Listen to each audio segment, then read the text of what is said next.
Okay, hello again, everybody. We're back. What's up, everybody?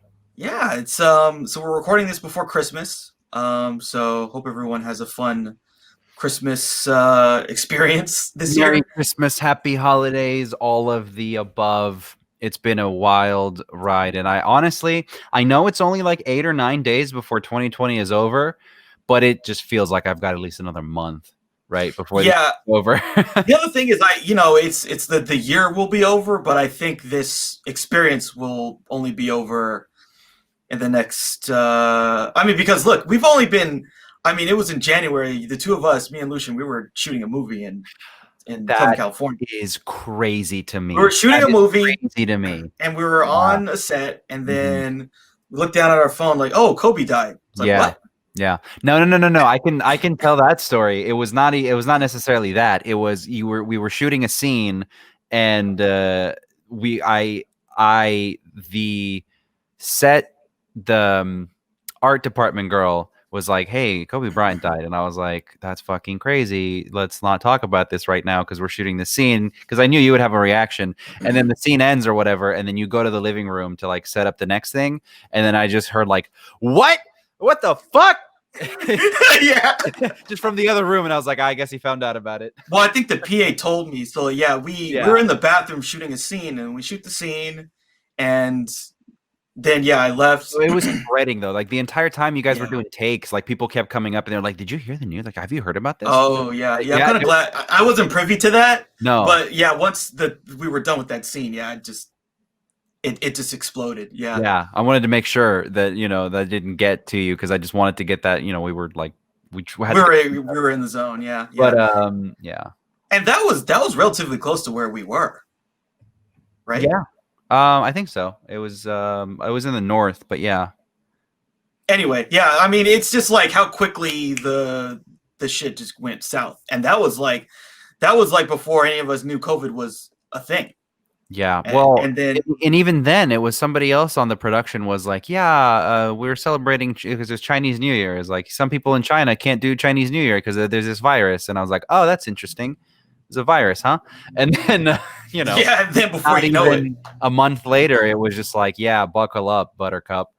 Uh, totally shut down. but I cannot believe that was like this That year. was this year. That feels like that was Feels- basically 10 years ago when we Yeah. were kids. Exactly. Yeah.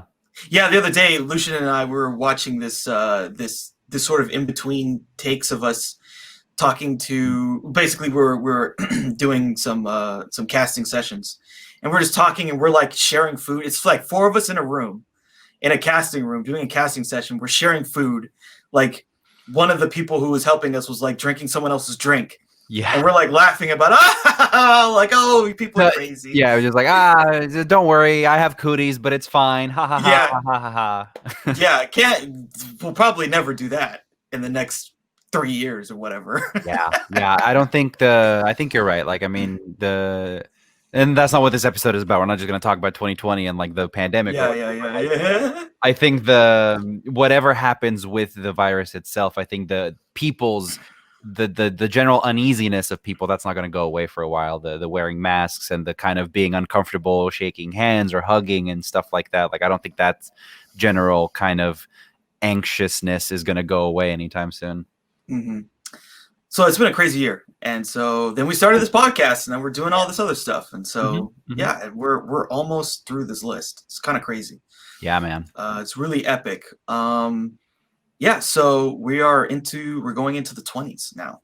I can't believe that. We're going into the 20s, and every week it feels like the movies that I'm talking about, like, again, we're at that point where like every single one of these is my baby, and I don't want to I'm like, no, this has to be higher, but it can't be higher because there's these other movies that are already, exist, and I've already placed them higher, and it's just like this crazy exercise of like, you don't realize how many movies that you love until you do something like this.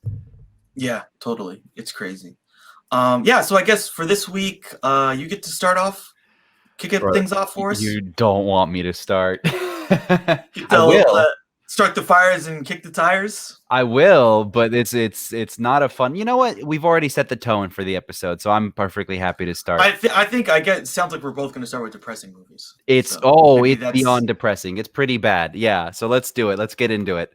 As always, disclaimer: top 100 lists according to us. It's our favorite movies. It's not even our opinion of what are the top 100 movies ever made. It's just what are the ones that we feel really strongly about right now, and how would we place them in our own kind of hierarchy. At least that's how I would say it. So it's not Bible. It's not. Don't come at me and say like that's not Joel Schumacher movies should not be in anyone's top 20. Like it's not what it's about.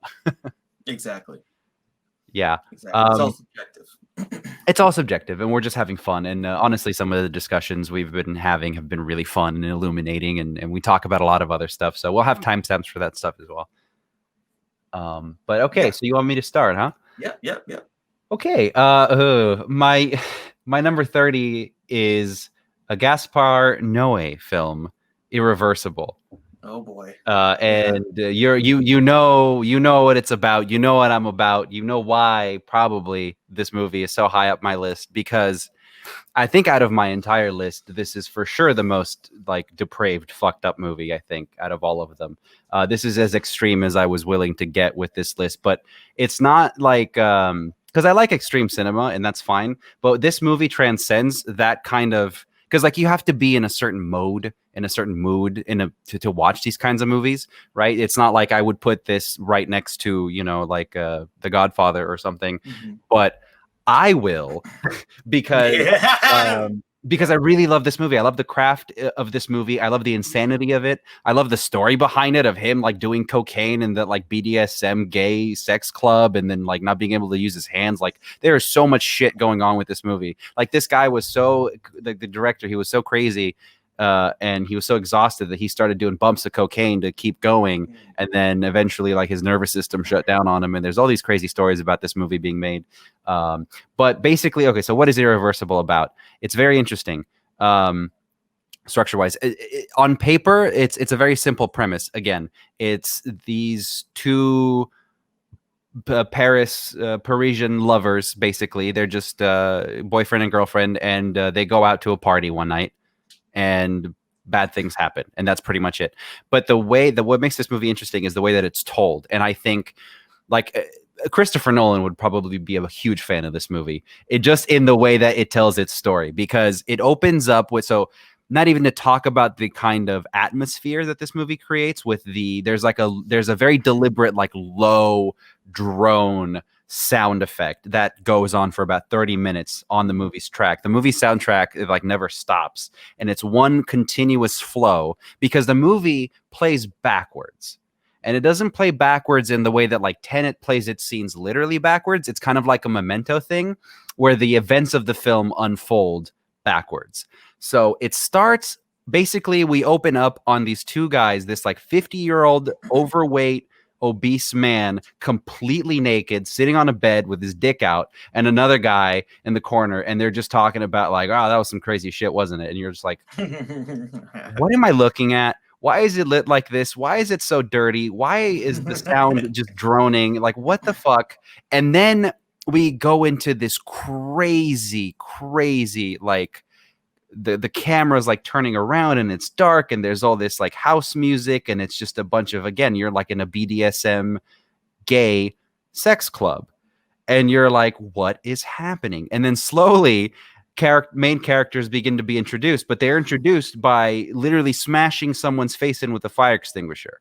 Like, I mean, and like you really get to see the compression of the dude's skull, right? And so, and this is just, and this shit just keeps unfolding this way.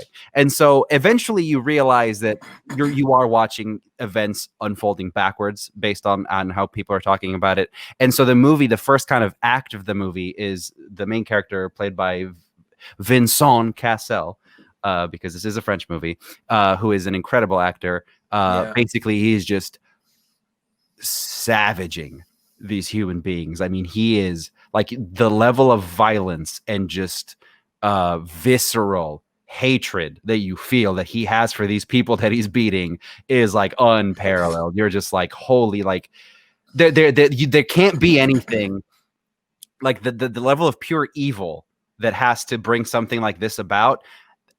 this can't be part of this world, right? And so the things keep unfolding, and then you find out that before that, you see his girlfriend, beaten and bruised and barely coherent and conscious on a stretcher going into an ambulance. They're like, okay, so somebody did something to his girl.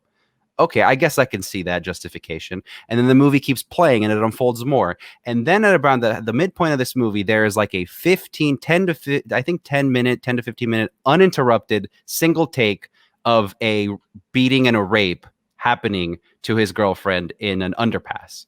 And it's not led up to in any way. It's just her walking It's just home. like boom. It is just boom, and this guy just assaults her. And again, it's an uninterrupted take, and it goes on, and it goes on way past the point of comfort, or like it, like movies sometimes cut away from this stuff because you get the point. This movie belabors the point like a lot, and then you're just like, holy shit, like. I didn't think there was a way for me to be able to relate or justify the violence that I just saw, but being forced to watch this, I kind of get why a man would do this, right? And then the movie keeps unfolding backwards, and then you see her kind of before all of that, because up until this point you've just seen her beaten and raped pretty much, and then you see her in her natural state, and she's this wonderful person. And then even before that, the final act of this movie is just the two of them in bed, kind of pillow talking and just talking about their future and, what it's going to be like to have kids or whatever. And just like really kind of planning out their life, which you've already seen how it ends. Both of them are in the ground. It's not good. So you already know that. And then the genius stroke of this movie is that it keeps unfolding. And it basically, the first event that happens chronologically is that she finds out that she's pregnant.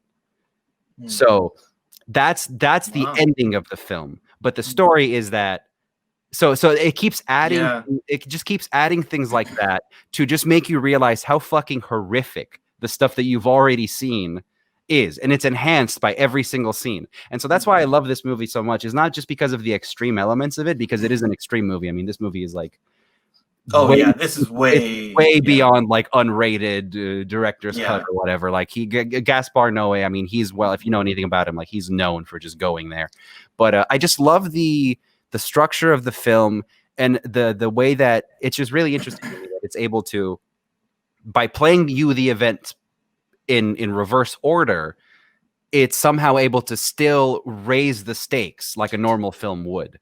Because every single time you're just like, this is fucked up. This fucked up. It can't get any worse than this. And then there's a 10-minute rape scene. And you're like, this is fucked up. It can't get any worse than this. And then you find out, that she's pregnant. And so she was pregnant the whole time. And then she was going to have his baby. And then everything is justified, in retrospect. Yeah.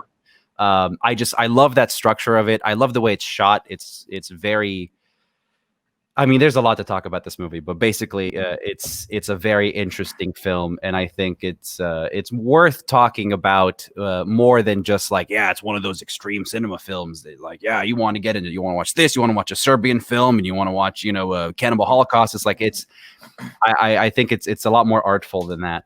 And again, the performances. I mean, Vincent Cassel and Monica Bellucci, they were a real life couple, so that enhances their performance. I mean, the stuff in the room with them in the third act is very verite. It's like you're basically just like you get the sense that they are an actual couple and they're just in love with each other.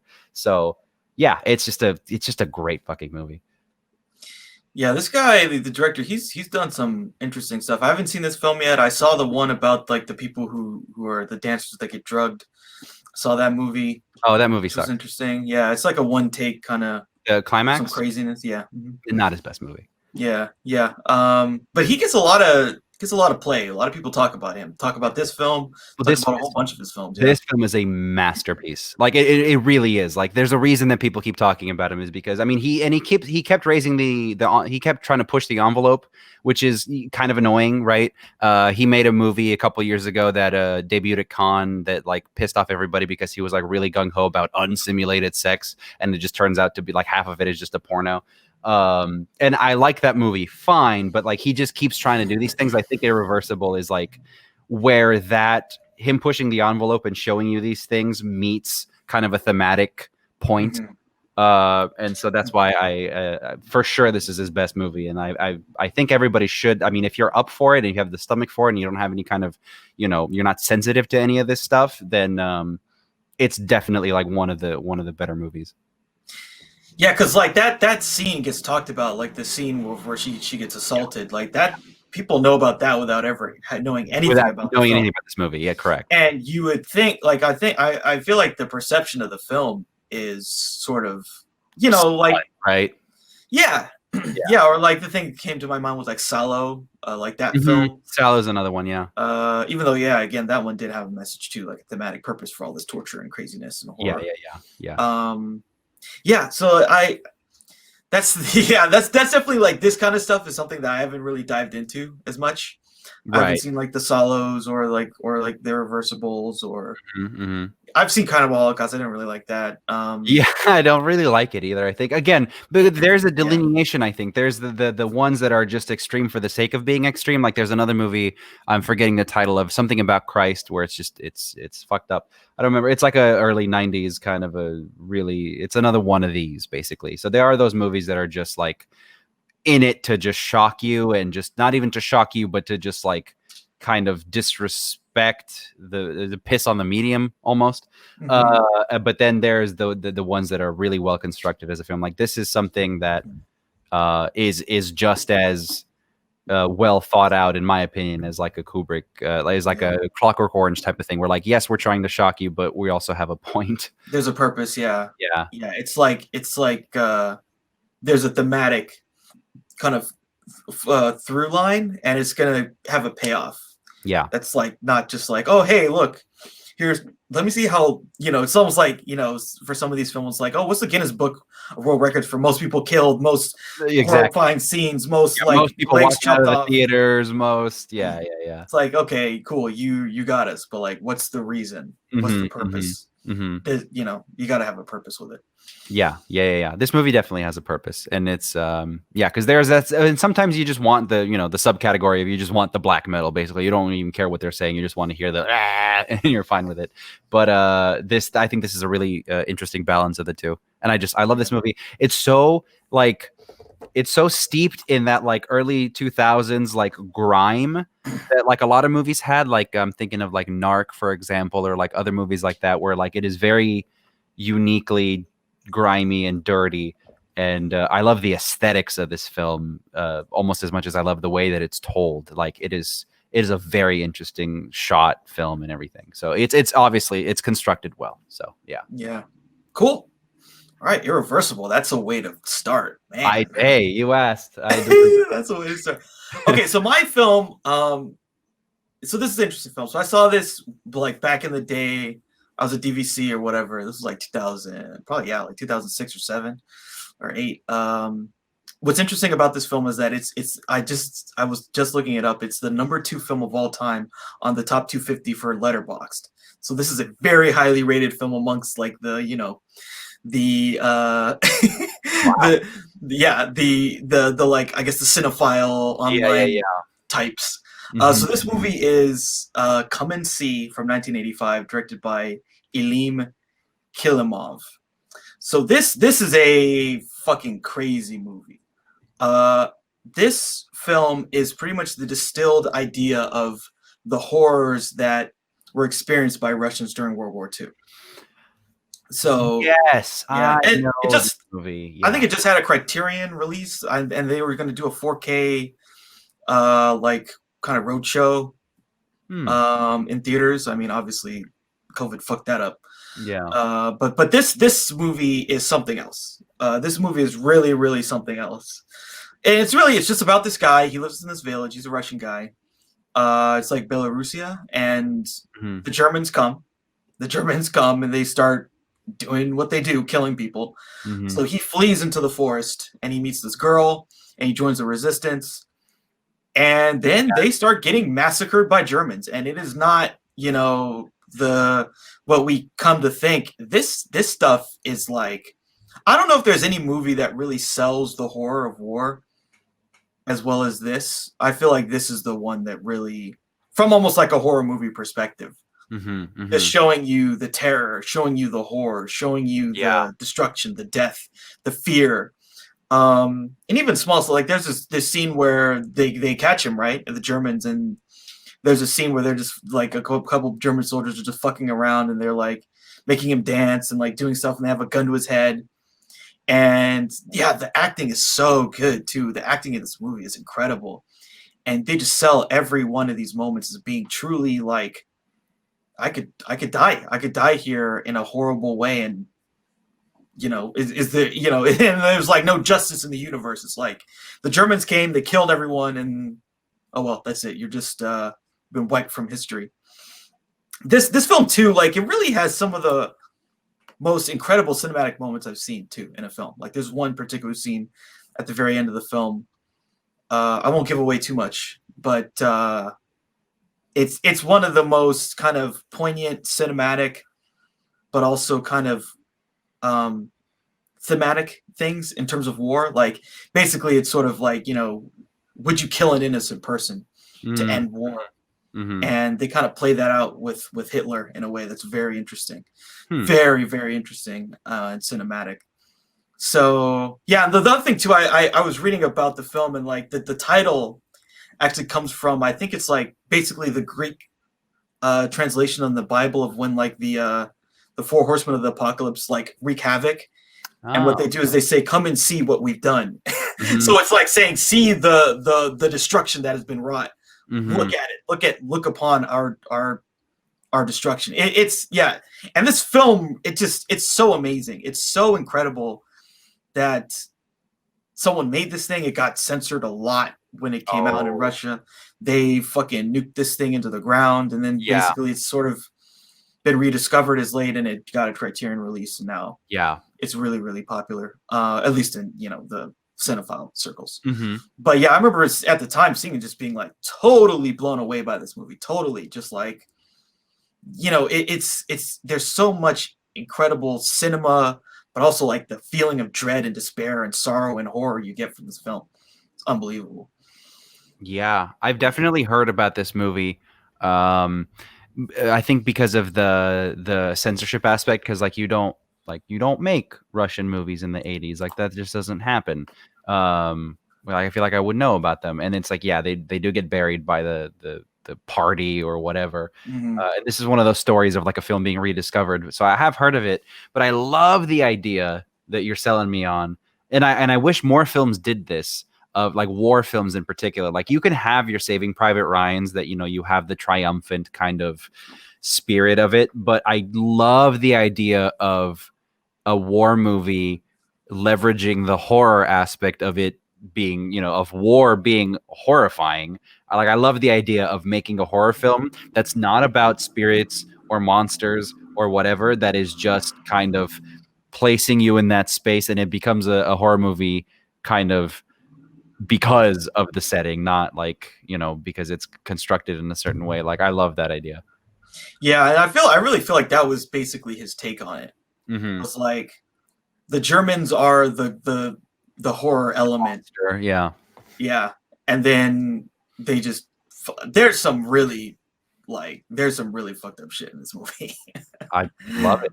Yeah, there's some really fucked up shit. I mean, it's not irreversible level, but there's definitely like, they sell just how bad it is when what happened. And this is some real shit, right? Yeah. When the Germans came into Eastern Europe, man, they fucked people up. Yeah. And they just saw them as just scum. They're the scum of the earth. They are below subhuman. Yeah. We're going to wipe them out. We're going to literally wipe them out, and German people are going to live there. So you are nothing. You are nothing to us. And they just started just killing everybody. And I feel like this is really kind of like the film that articulates best what happened to those people. Yeah, that's really cool. I love that idea. Yeah, so that's my number 30. Come and see.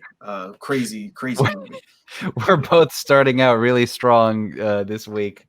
Yeah. This is definitely the podcast you want to watch when you're feeling down. This is the one. This is the definitive list of movies that are gonna. This is the Pixar collection that we're talking about here. Yeah. Cool. Well, kind of keeping in line with that. Speaking of the Germans, my number 29 is straight up one of the best movies ever made. Bernardo Bertolucci's The Conformist, Il Conformista. Mm-hmm. I love this movie to bits. I've seen this movie many, many, many times, and every time I watch it, it gets better. Honestly, it is a little bit, not a little bit. It is a slow burn. It's very deliberate in its pace, but it does a lot of stuff. I mean, if you want to talk about like how much we jerk off about like Kubrick and his framing and stuff, Bertolucci is every step of the way. He's right there. He is doing exactly the same stuff. And this film was shot by what's his name? Yeah. The guy, he also shot Apocalypse Now. Yeah. Yeah. What's his name? Vittorio something? Vittorio. Yeah. Vittorio Storaro. Storaro. Yeah. I'm ashamed I forgot his name. He's one of the greatest ever. Like ever. It's unbelievable. If you watch this film, I don't care what print of it you get, what like shitty DVD, it is unbelievable, the cinematography in this film. And ostensibly it's like kind of a nothing happens kind of a film. I mean, that's very unfair, and give me a second before you jump on me. But like it's not like it's not about set pieces or big war events. It's not like a 1917 where like we're really going to show you our like, it's not like bravado about it. But this again, the way that the sets are designed and the way everything is constructed is and the way that it's shot is just incredible. The cinematography in this film is unfuckwithable, and I mean that. So what is it about? Basically, it's about a just super follow the line conformist, right? Who is basically part of the Italian. He works for the Mussolini has come in power, and he's basically just working for the party, and he wants to be the very best at following the rules. He wants to be the very best puppet that there could be, right? And he gets a little threatened by some other people that are like rising in the ranks. And so he gets this assignment where he needs to go assassinate his college professor, because this college professor has been going around telling people that maybe, the Mussolini way is not the way, and we can't have that. So he's like, I'll do whatever it takes to rise and to be the greatest servant to the party. So I'm going to go murder my college professor. No problem. And then along the way, that's kind of the setup, and then it just gets really psychosexual out of nowhere, which I love so much. So this guy's got the perfect life. He's got the perfect wife. He's got this really, really attractive Italian wife, super young. He's, probably a little older, but he's, relatively good looking guy. And then through this adventure, basically they go on a road trip, essentially to track down this professor. He's covert about it, so he's not telling everybody like what he's doing, but he ends up falling for another woman, and then there's all these complications, but ultimately it's about this guy and kind of his convictions as to like why he's just following this script of like I want to do what I'm told to do, basically. And by the end of the movie, they do this really, really amazing kind of visual stuff to kind of portray that he is just descending into his own personal hell, because he ends up in this prison with his professor, essentially, by the end of the film. And what's kind of revealed later on, or not even later on, kind of right up front, is that he was sexually assaulted as a boy by another man. Mm-hmm. And that's like, you can't, being gay is like, you can't have that shit. Like, that is just like, if we're talking about I'm conforming to the party, that's like, that's something that you take to your grave, or it undoes you. But like, there's no two ways about it. And so he starts to, these feelings come up, with his relationship with his wife and the other women that he like, these things come up. And so that's kind of when it turns into this like psychological thing. The entire movie is like a psychological thing, and it's about systems of control and institutions and kind of how they box us in, and people try to get boxed in doing that stuff. I can't really do it justice in describing it any more than that. It is just a gorgeous film, and it is a very psychological, a very introspective, very interesting kind of a film. And it's got a little bit of a sense of humor to it. But if you want to see, like, this movie came out in 1970, but if you want to see like the most top of the line production design, like in terms of a 30s period piece. Like the cars, the outfits, the sets, the cinematography, it just feels like you're watching a 30s movie made with better technology, basically. And it just looks incredible and is a great film. It's one of my favorite films of all time. Yeah, I really need to watch this film again. This is one I saw and I probably didn't appreciate as much as I think I would Mm, if I watched it again. Interesting thing about this, so the ASC, the American Cinematographers Society, mhm, they recently, it was like 2 years ago, they basically did a survey where they asked people what's the basically the films with the best cinematography of all time. This was number seven. mhm. This was number seven of all Yeah, time that made that list. So other cinematographers think this is one of the most it's beautifully photographed films ever. unbelievable. Yeah, I mean, like again, the more you watch it, and you kind of really like, because the first time around, I feel like when I saw it, like you're kind of just about the plot and you're trying to figure out what the fuck's going on. But then the more you watch it, you start to pick up on the way that they weave the psychological elements into the proceedings. And it's Yeah. really really interesting, and it's really beautiful the way it's shot. Yeah, like you're saying, Storaro, like he's just a fucking master. And this Absolutely. is like one of the, and there's another film we're gonna probably both talk about in the future, Mhm. that he also did the cinematography for. He Yeah. is a fucking master Yeah, of no, film. he was the guy. Yeah. He was absolutely like one of, if not the guy, during this period. So yeah, I can't say enough good things about this movie. I think it's worth exploring. It's a really interesting one because like you've got all the like it's easy to get bogged down in the kind of mechanics of like the politics of it, of like how does this work and his superior and this and that and the party, but then like you realize Marcello is just kind of a piece of shit and you're like, why is he a piece of shit? And it's just like it just keeps unraveling the more you dig into it. It's like the more work you do, the movie pays you back for it, which is great. So I love this movie. Yeah, this is a cool one. I definitely. What's the best version of this? Is there a criterion, or is there anything Dude, else? I wish there was. There isn't. I don't even know if there is a American side like Blu-ray release of it anywhere. Uh, I think I don't think there's a criterion because that's the thing that kind of annoys me about it. I think it got locked up in some stupid kind of rights thing. yeah, that's the stuff. That stuff is kind of like tragic to me because Yeah, this stuff needs to be. There needs to be a 4K release of this there needs shit. to be a 4K of this. I just rewatched it like a week or two ago because I was putting together this list and I wanted to just look at it again, and I was just like, this could really, Yeah, like, it already pops off the screen because like you get what they're doing, but like I would love to see those details. Um, yeah. yeah, there is a Blu-ray of it, but it's like some third party label, Raro Video US, but there is a Blu-ray of it available in the States. But I don't know that it's that good. I don't think it's that good. I don't think there is a definitive way to see this yet, but just That kind of sucks. get a HD copy of it. Yeah, that kind of sucks. That sucks a lot. Yeah. That's kind of tragic. Yeah. Yeah, yeah. But it's from what we've seen. This is the thing too that again, like, there's a film that we'll talk about. I think it'll be next week. But like, you know, not seeing the film the right way kind of can also kind of shade the way you feel about a film. It can. It absolutely You can. know, Yeah. like if you see a film and some shitty DVD and it's like, what are DVDs like? 720p or like No. 480, 480? 480i. Yeah. Yeah, 480. You're seeing some 480i shit. Yeah. And in comparison to when it was out in theaters in fucking 35 millimeter, Yeah. you're just not. That's not It the just same doesn't fit. thing. Yeah.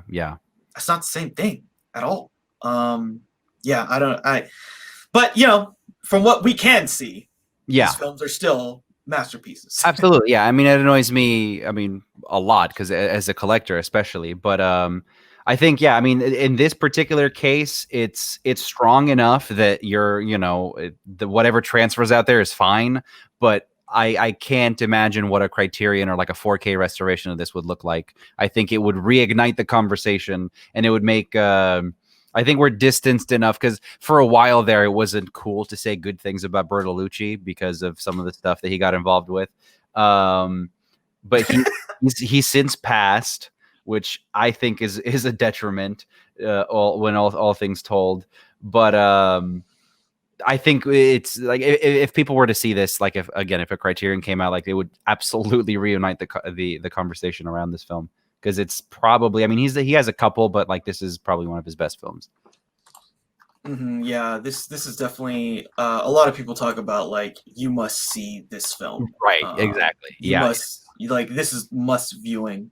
Yeah. This is one of the great kind of character study movies ever made. I'm trying to see what happened.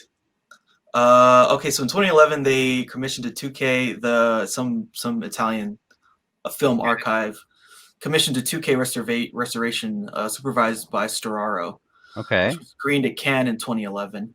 Okay. In When do we get to conjunction, see it? in 2014, the digital restoration was released by Kino in North America and released on Blu-ray. And okay, so that's the equivalent. That's probably the version that is out there then. This Kino. So if you find the Kino Blu-ray, Hmm. that's the best version of this probably that exists today. That's interesting. I'm not seeing it. It must have been really re-released through another third party then. No, because like there is no Kino. Like I'm familiar with the label and I didn't see it. But, And you can't. Yeah. But there was an Arrow release of it in the UK, so that might be worth checking out too. So that's at least But there is some. Yeah, there is a 2K version of this out there. That's pretty fucking good. It's a lot better than DVD. Oh my! It's a lot better than DVD. Yeah. It's just you can't quite get to some of those details until like once you get into close-ups and stuff, it looks fine. But like in some of those big shots, it's kind of like you want to get a little like you want to see the leaves on the tree kind of a thing. Yeah, totally, and that's what you can get with these kind of films with that level of resolution. Again, I would love to see this film like projected, one day. Go to Italy or something to see it. That'd be cool. Yeah. Yeah. Okay, cool. Yeah, no, I mean that's at least a positive note. There is a good version that you can find somewhere. Yeah, it's out this there. Beautiful film, like fucking beautiful film. Mm-hmm. Cool. All right, so my number 29 is another Russian war film. This is a film. This is more of an upbeat film as opposed to the previous one, but still very masterful film. So this film is called Ballad of a Soldier, directed by Grigory Chukrari or something like that. I'm sorry, I can't really pronounce Russian names. So this film is about this really young guy. I mean, he's like 12 or 14 or something, who's a soldier. And so he's been in the army for a long time. And so they give him this short leave as a reward for his service so he can go home. And the whole thing is about him trying to get home to his mother. But along the way, he basically meets all these people who have been ravaged by the war. And because of that, he kind of gets sidetracked doing all these other things and kind of basically sort of helping these people who are broken by the war, pretty much. There's this great, I mean, unbelievable scene where he's like on a train talking to the soldier who's like basically suicidal, and he kind of talks him out of it. Whoa. And then you kind of see why. Like it's a great reveal. That's a really fucking good scene. Yeah, he meets like these, like a girl. I think her family all got killed or something like that. It's just, again, like these Russian war films, like they're so. But this one is like this if the Spielberg did the Russian war film. Interesting. Come and See is there's no equivalent. There's no equivalent to that. Right. For Come and See. But this is like the Spielberg, because like it's like horror, war, bad, sadness, depression. Where's my vodka? Let me shoot myself in the head after I, down 3 things of vodka. But in this one, it's almost like, because like, that's another thing too about the Russians during this time. They fucking fought and won this war. Yeah. Your force of will. Pure, just raw numbers and just power. Just raw numbers, force of will. The like, we will not be submitted by Germans and Nazis and this other shit. Fuck that. And I really think that basically the main character is sort of this stand-in of like why they were able to, like, it's almost like he stands in for like this national kind of avatar the Russian peasant. I feel like the Russian peasant is like that's like there's the Midwestern American. The Yeah. Russian peasant is the equivalent. Yeah. This Yeah. noble person who has these Yeah. positive traits because of where they came from. Yeah, the hardworking Midwestern farmer with his, wife and 3 dogs. Yeah. Yeah, yeah, and this guy's the young boy from the middle of fucking nowhere Yeah, yeah, yeah. in Eastern But Europe. who's instrumental in his role to like winning the war, right? Yeah, Yeah. yeah, and you see that, and like the ending is very kind of bittersweet, but it really kind of is that like national kind of pride thing. Like, no, we have to like the duty of defending the motherland and defeating the Nazi invaders is more important than these other small things. It's a very kind of beautiful film. It's a very touching film. There's a lot of good performances. There's a lot of really great moments. From the minute I saw this film, I really loved it, and there's just something about when they do war films, like I'm telling you, like that national like catharsis comes out. Yeah. It comes out because like that shit is palpable. Like there's no equivalent in like America Yeah. where we've had an event that killed that many people, that was that horrifying, where there was that level of the closest to the Civil War, and that kind of it wasn't a time where we could create cinema about it. Yeah. Right. Yeah, but as it was happening, or like 10, 20 years later. Yeah, not quite. Yeah, but yeah, for these Russian war films, I feel like they really hit on something that is uniquely culturally Russian in terms of like how it can depict their experience, and it's something to behold, really. I think you nailed it. I think because there's a reason that people talk about Russian war films so much. I mean, Battleship Potemkin, like people won't shut the fuck up about it. Yeah. For a good reason, right? Because like they when they do these films, like their heart and soul, like their entire being is basically reflected of the whole people is reflected in these films, in a way that, yeah, I mean, like if you really think about it, the U.S.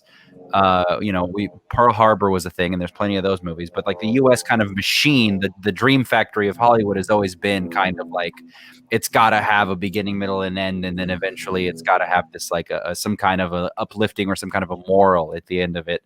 And other Russian films certainly, they're very pessimistic people. They don't need to pat you on the shoulder and tell you it's going to be all right. Sometimes they need to just, if you get to that conclusion on your own, then that's fine, but they don't need to like shower you with it. So that's cool.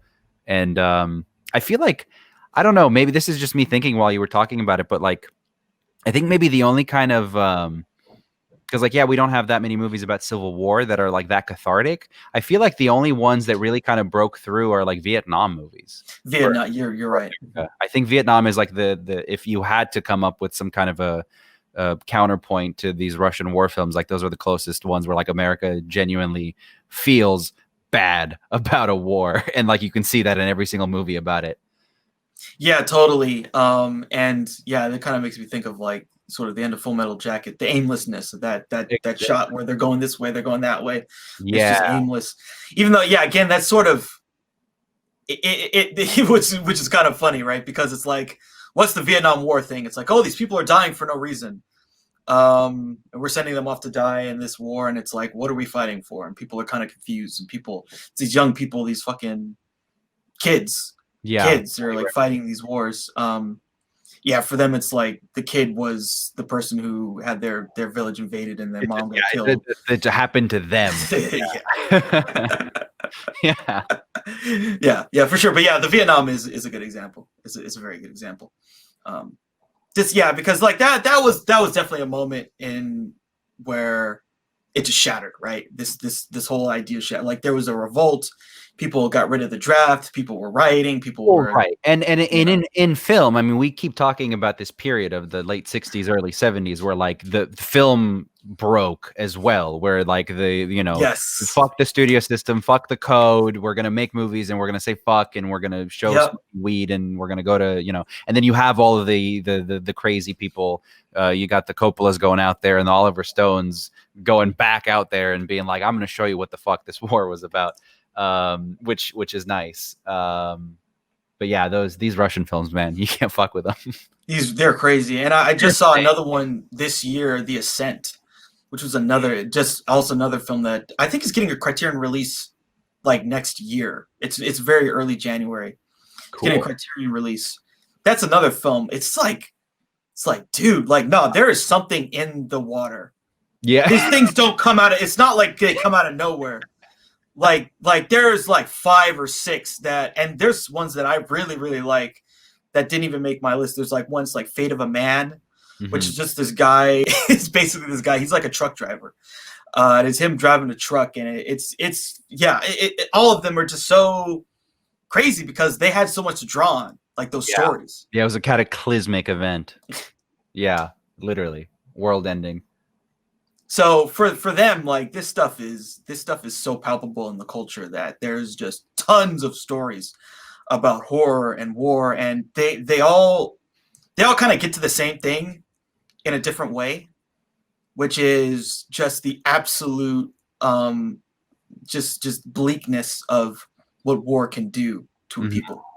It just makes you submit to this nihilism almost. Yeah, well, no, that's a good way to put it. I mean, a lot of not just Russian films, but like in general, the Russian people are kind of stereotyped or like defined often by like they're nihilistic, they're pessimistic, they're very like matter of fact about stuff, which I just love it when that gets reflected in some of these films. And I mean, the thing about this is they were making these films like in the 20th century. So like as the shit was happening, basically. Like it's crazy. It's crazy. Yeah, it's totally crazy. This is Ballad of the Soldier. That's my number 29 from 1959. So yeah. Sick. Wonderful. Well, I mean, fuck it, dude. Let's just continue the let's just continue the trend this week. My number 28, right? That's right. My number 28 is a film that we've already talked about, and you can go back and you can listen to me gush about this movie, is Lars von Trier's Melancholia. I love this film very much. We talked about it in our top 10 of the decade, I believe, and it was my number 1, I think. It was my number 1 of the 2010s. I love this film so much. It's so interesting. It's a Lars von Trier film with like some very, I mean, it's a von Trier film. I don't really need to qualify it more than that, but it's got a bonkers cast. I mean, the cast is just insane. Like you've got the 2 leads, Kirsten Dunst and what's his name? Yeah, one of the Skarsgårds. One of the clan, yeah. Alexander Skarsgård, and then Stellan Skarsgård is also in this because he has to be in every Von Trier movie. And then you've got Charlotte Ginsburg, and then you've got Charlotte Rampling, and you've got John Hurt, and you've got, I mean, this cast just goes on and on and on. It's crazy. But basically, what this movie is about, I'm not really going to give the plot away because there is a plot, believe it or not. But it is what this movie does and what it succeeds in, and what the reason I love it so much is that it is the closest I've ever seen a thing, any kind of a medium. And granted, I'm not that much into books, so maybe I'm sure there's books out there that probably get close as well. But like, I've never seen a thing, or like maybe there's probably like a noise rock album or something that you could put on to get you in the headspace. But this movie puts you, it just like emanates depression. It makes you feel what a depressed first person feels like, which is a very hard thing to do because you hear about like, what are the symptoms? Like, oh, you just want to sleep all day and you never want to wake up, or like, you're moping around and you don't feel like you have any purpose. You don't want to do this or that. You can hear these things, but when you watch this movie and you kind of, again, the Von Trier way, which is he does a lot of weird shit in his movies, and he does a lot of like the first 5 5 to 10 minutes of this movie are just like extreme slow motion shots of this like cataclysmic event where the world is ending, and it's just like very hyper slow mo processed shots of the main characters like weeping or running or not emoting at all, and it's set to like some classical music. I forget which piece it is, but it just gives you this feeling of like it's scary but it's beautiful, and then you get into it, and then you kind of understand what the main character like she's just kind of off, and it's her wedding day and she's just like really not into it, and you're like, I don't what is this movie fucking with me or is this real? Like why would somebody act like this on their wedding day? And then you kind of figure out like what it is. And so this whole the whole movie is framed against there is an asteroid and it will hit the Earth, and or it won't. I mean, science. There's like a sub theme or like a subplot about like, do we trust scientists on these kinds of things, which is really interesting. Kiefer Sutherland's in this movie, and he's very much a science man. He believes in the science, and he says the science says it'll wrap around the Earth and it won't hit us and it'll be fine. And then, Yeah. and then what does the motherfucker do? And he spends the entire movie being like this negative asshole of like, and he's frustrated that all these people have doubts. And he's like, we don't have doubts, we have science. And then what happens when he realizes the asteroid is going to hit? He can't take it and he kills himself. He can't handle the fire. So everybody basically kills themselves in this movie, or they learn to accept their fate, that they're all going to die. The life on the planet, everything is going to die, and you have to accept that. And of course, they frame it that way so that you can get further into the kind of mindset of what it's like to be a depressed person. It's just a beautiful film. Again, some of the shots that they did for this, the slow-mo shots with the classical music, is really interesting. Kirsten Dunst in this movie is incredible. And I love that. I've never seen a movie or any kind of piece of art that is able to so concretely make me understand and make me feel like what a depressed person feels like. And it's done by, I mean, he said that like he's battled with depression, and so he was able to bring these things out and make this movie. But it's a really interesting movie. I love this movie. Yeah, I remember seeing this in college. They played it at we basically have a theater that would run second run stuff. Mm-hmm. And they had the connections to like get certain films from these distributors. And so we watched that. I watched it with like a psychology major student, which was kind of interesting. Mm-hmm. Yeah, I remember like kind of feeling like, what the fuck when I watched that movie, to be honest. You gotta know what you gotta know, like the Von Trier kind of method. Like you've got to know he's got his own writing, like his own voice kind of. And like once you understand the way that he does things, this movie like 100% works. Totally. It's an interesting one, and it's, the actors, they give some performances, and that thematic stuff is like real. Like, I mean, we're all gonna die. You never know, right? Like there's all kinds of stuff where people say this and that and this, and then they're wrong, and then it's like, oh, whoops. Well, I love that in the film. Yeah, every kind of counterpoint, every argument, that any kind of optimism, any kind of positive thing, every single one of those things is stomped out, like in a very very like crushing and like in a very definitive way. Is just like, no, like get out of here, like fuck off. Like there is no light at the end of the tunnel. We're all gonna die, and then eventually at the end of the movie they all fucking die. So it's just such an awesome. I'm glad that we are able to have these movies and they're able to get financed, because this is not not something that it's kind of like in line with those Russian films. They made those Russian films because they fucking wanted to. They felt like they had to. Right. It's not like they went to their government and they were like, may we please make these movies? It's like, no, we're going to make these fucking movies and show you how we feel about these things. This is one of those movies that is just like, I don't care about like the traditional expectations of like paying off an audience or whatever. Like, I'm just going to show you what depression is like. Yeah. And I think it's valuable, and I like it a lot. Yeah, absolutely. I mean, and he's an auteur. And it's like, man, his film's so interesting. Yeah, definitely. Second Von Trier film on my list so far. Cool. Yeah. All right, cool. So yeah, my number 28 is Napoleon from 1927, directed Oh by shit! This actually made it. yeah, oh yeah, by Abel Gance, or I'm not sure. I'm not French. I don't know how to do the French pronunciations. But this is a 5.5 hour epic biopic of Mr. Napoleon. There's a lot of things to be said about the fan. Like Gance is like one of the. I mean, he's responsible for a lot of stuff that we think of in terms of just the cinematic language. Mm-hmm. A lot of the films he was making before this, like, they really broke ground in terms of the editing too, and the editing and the color, and like, so sort of there's like this, we know sort of the montages and stuff from like the Russian school of filmmakers, but also people like him in the French, they had their own kind of style and way of doing that type of nonlinear editing, giving you a feel, giving you an understanding of time.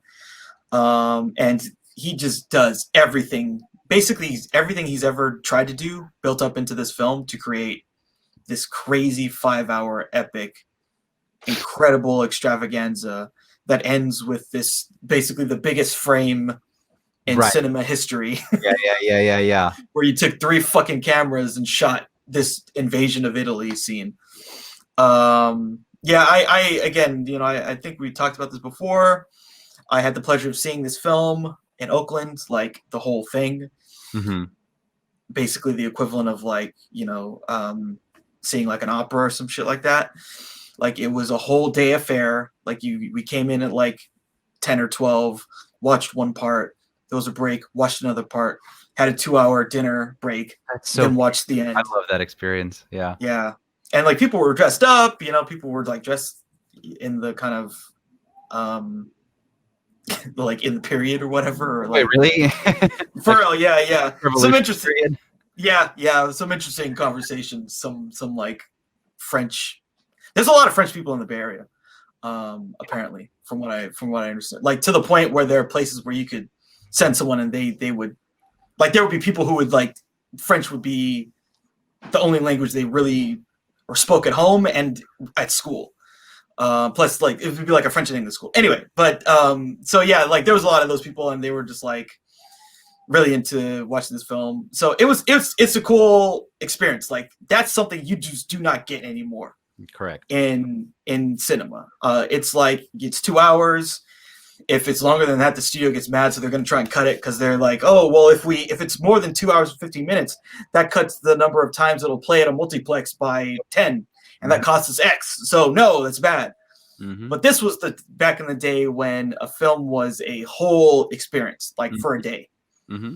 It was like you took out a Saturday or whatever day it was, and you watched this film, and you just consumed that much story. Mm-hmm. Like almost the equivalent of like consuming one season of a television show all at one sort of sitting. And so this film, again, like there's so many things that they do in this film that are just like super groundbreaking in terms of the color, the editing, the acting, the camera angles, all this shit. And it's just like putting all these, this was the moment where they took all the silent era stuff that they learned and they just put it all together into one film. Yeah, I think we've talked about this kind of silent era before, and like we've gushed about it over and over again because I do think it was before the kind of it was like the pre. I mean, obviously it was the silent era, but like it was before everything kind of became a commodity, right? And they were still making experiences like this. It wasn't just like, again, it wasn't just let's put Katharine Hepburn in a movie and well, I guess we'll put fucking Cary Grant in it too, and like we'll make a thing out of it and like we'll produce and we'll make product. This is back when like it was like more akin to like an opera, like you're going to go see an opera. And we talked about this, I think, when we talked about Passion of Joan of Arc on my list. It was kind of like not only did they figure out kind of what this medium was about by 1927, which is I think when both of these films came out, but like it was the exhibition of it was a part of it. And that's why, for example, for me, I don't want to watch Napoleon. I've heard a lot about it. I've read a lot about it. We've talked about it. I know about it. I know about the shot, but to me, I don't want to see some kind of an approximation of that shot. I would rather see it like you did. And I'd rather see that for real on like 3 fucking screens or whatever the case may be, you know? however we can get close to that, I would like to get as close to it as possible. And that's why, like, I don't know, there's some films that like I feel like need to be experienced that way. But yeah, it's like, how do you put those, you know, in conjunction with just any of the I know. stuff that we've already talked about? I mean, Mhm. like The Dark Knight, for example. It is what it is, and we talked about it already, and we're going to talk about it again. But like, it is designed to be mass consumed in a certain way, whereas these films were not. So they stand on their own. I don't know. I'm rambling, but like, I love the idea of just taking a day out and just seeing a movie like this. It is a totally different type of experience in film, and you know, again, just like we're talking about with the conformist, like there's a certain way you're supposed to see the film, and if you don't, you're not actually experiencing it. Yeah, You're getting some kind of, I don't know, artifice. It's like a reflection of it, yeah, you know. yeah. Yeah, for this film, like I'm really glad because yeah, there's also a live orchestra playing the soundtrack, Mm-hmm. and that is a different experience. That is a different cinematic experience Absolutely. than Yeah. whatever I'm going to see on my computer. Mm-hmm. You know, and that's again, that's film. Yeah. That's like celluloid. That's not whatever the fuck They were some. making weird shit, man. I mean, other than epics and biopics and stuff like that, like they were going out on a limb. I mean, we had all kinds of stuff from like, you know, Metropolis and Caligari, and there's just even like American directors were making weird shit, like D.W. Griffith before he lost his fucking mind. I mean, he was making really like psychological thrillers almost in like Yeah. the 1910s. Like it's Yeah. really fascinating. Like that era to me is really special. And it's more interesting to me than like what came later in the classical period, I guess. So yeah, I don't know. It's just a really cool era. I saw this interesting thing. So someone, there's some accounts like I think it's called like Silent Movie Gifts or something like that. Mm-hmm. Yeah, I'm for sure Silent Movie Gifts. Everyone should check them out, like on Twitter and wherever they are. They do a lot of good stuff. A lot of stuff that like I've seen stuff that blew my fucking mind. Mm. I saw one. There was one shot that I saw that was really cool where it was a person like they're at an opera. They're like on those, I don't know what you call those boxes where you're way at the top. Yeah. They were in one of those, and so this was so fucking cool. Where like, so they're in the thing, right, and they're looking at the person who's performing, and then they did this thing where they moved the whole scene, the whole thing, and so then you basically it looked like you were seeing from where the person was who's performing to the whole audience, like you panned like this. But obviously they had like there's a set here where the person is behind this thing, and there's another set there where there's like people, audience, and the stage, and they just fucking moved the whole thing.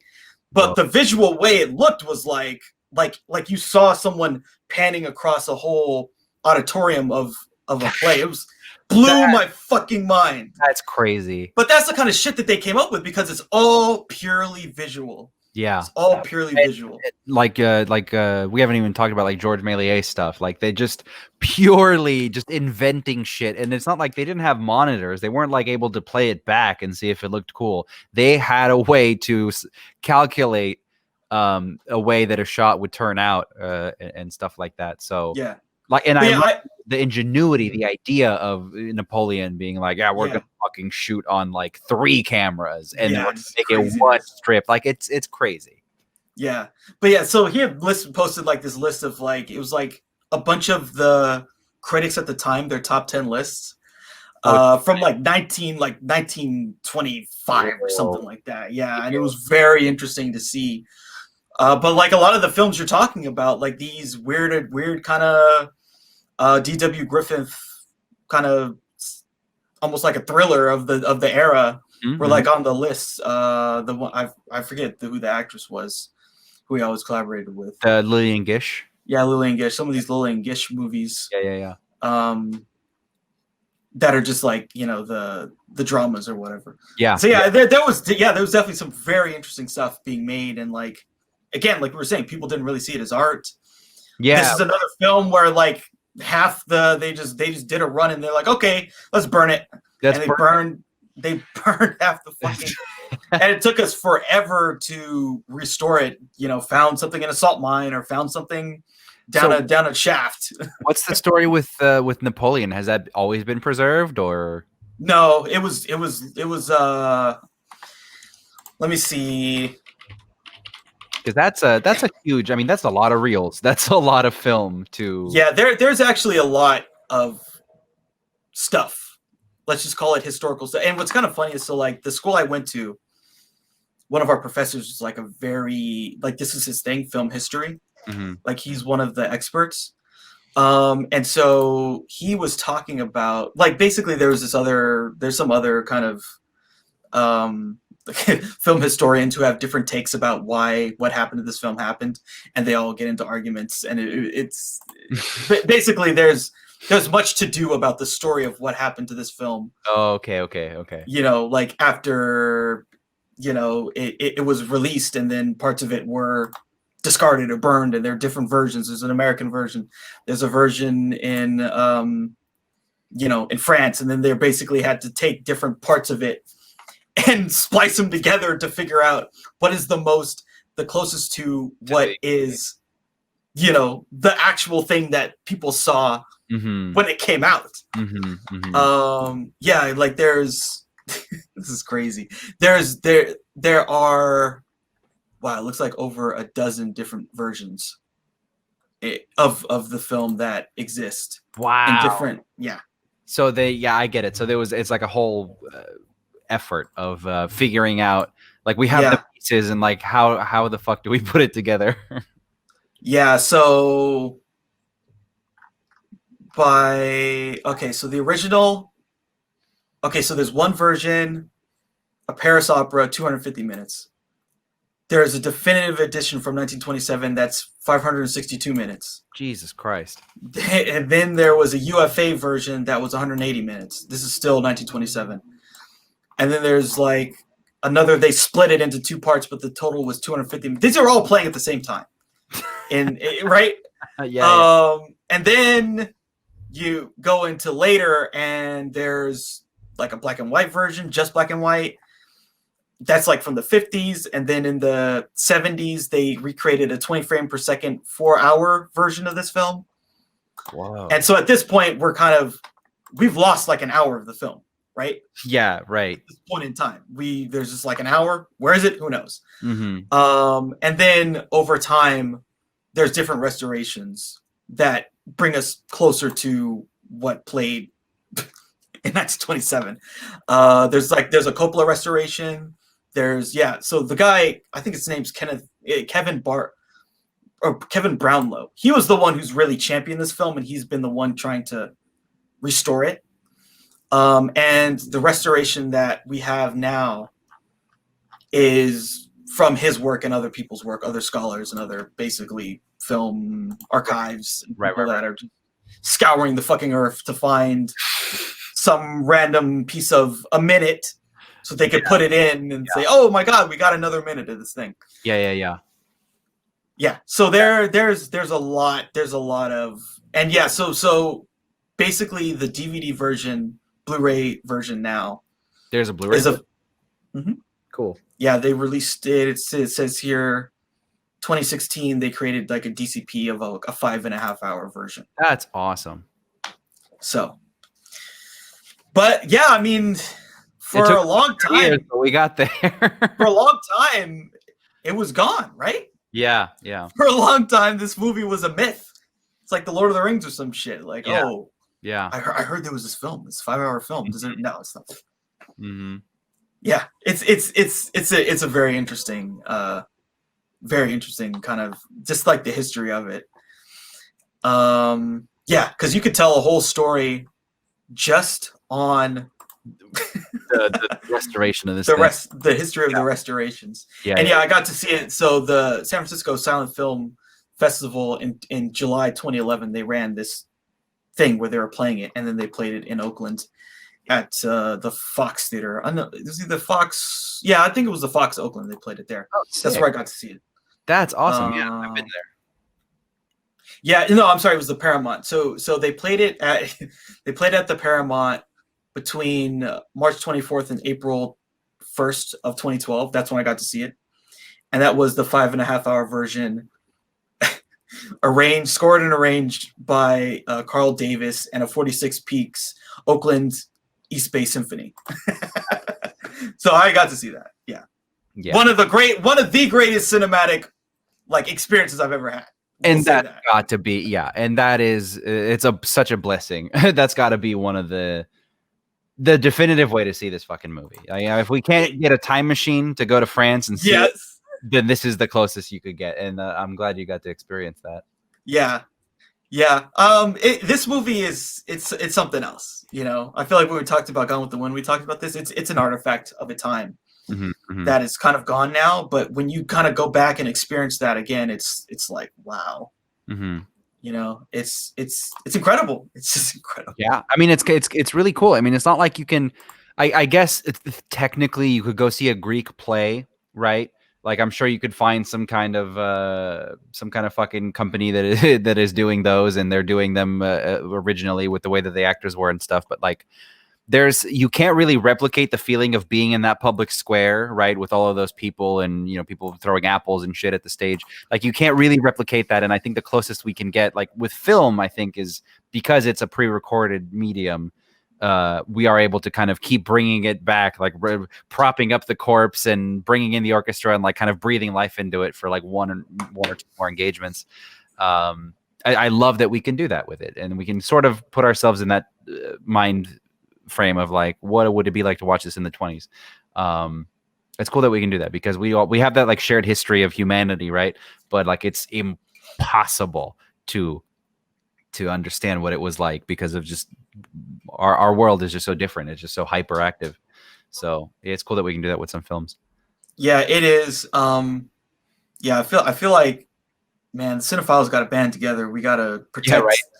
We got to protect this shit because yeah, like no one else cares enough about it.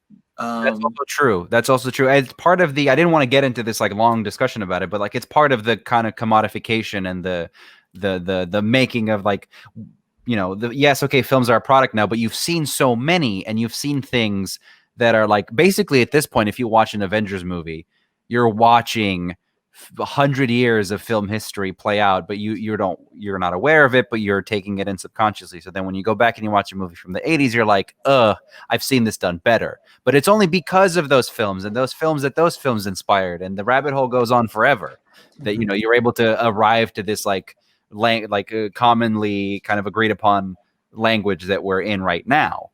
But yeah, I think people just get bored, basically, is what I'm saying. Like if I were to put the conformist in front of someone, for the most part, I think they would say, "Oh, that's really pretty," but I'm kind of bored. You know, like what's the plot? Like when is the plot going to pick back up? Because we're so conditioned with the Law and Orders and everything. So it's just a different. It's a blessing and a curse, I think. Yeah, yeah, yeah. Because it means more films. These big, because like, you know, film is really kind of headed into, and I feel like there was this thing. I think it was like 2011 or something. Like Spielberg and Lucas talked about where film is headed. Mm-hmm. It's headed to where it's just, you know, these big studios put out like 5 to 10 films a year. Their budgets are like 150 to 200 million dollars. Right. The tickets cost like $15, $20, $25. If you live in LA, it's like 20. If you live in New York, it's like 20, 25. In San Francisco, it's like 18, 20, $25. Yeah. And it's just going to totally be bifurcated. It's going to be totally bifurcated. And these things are, you know, like Scorsese said, it's like an amusement park ride.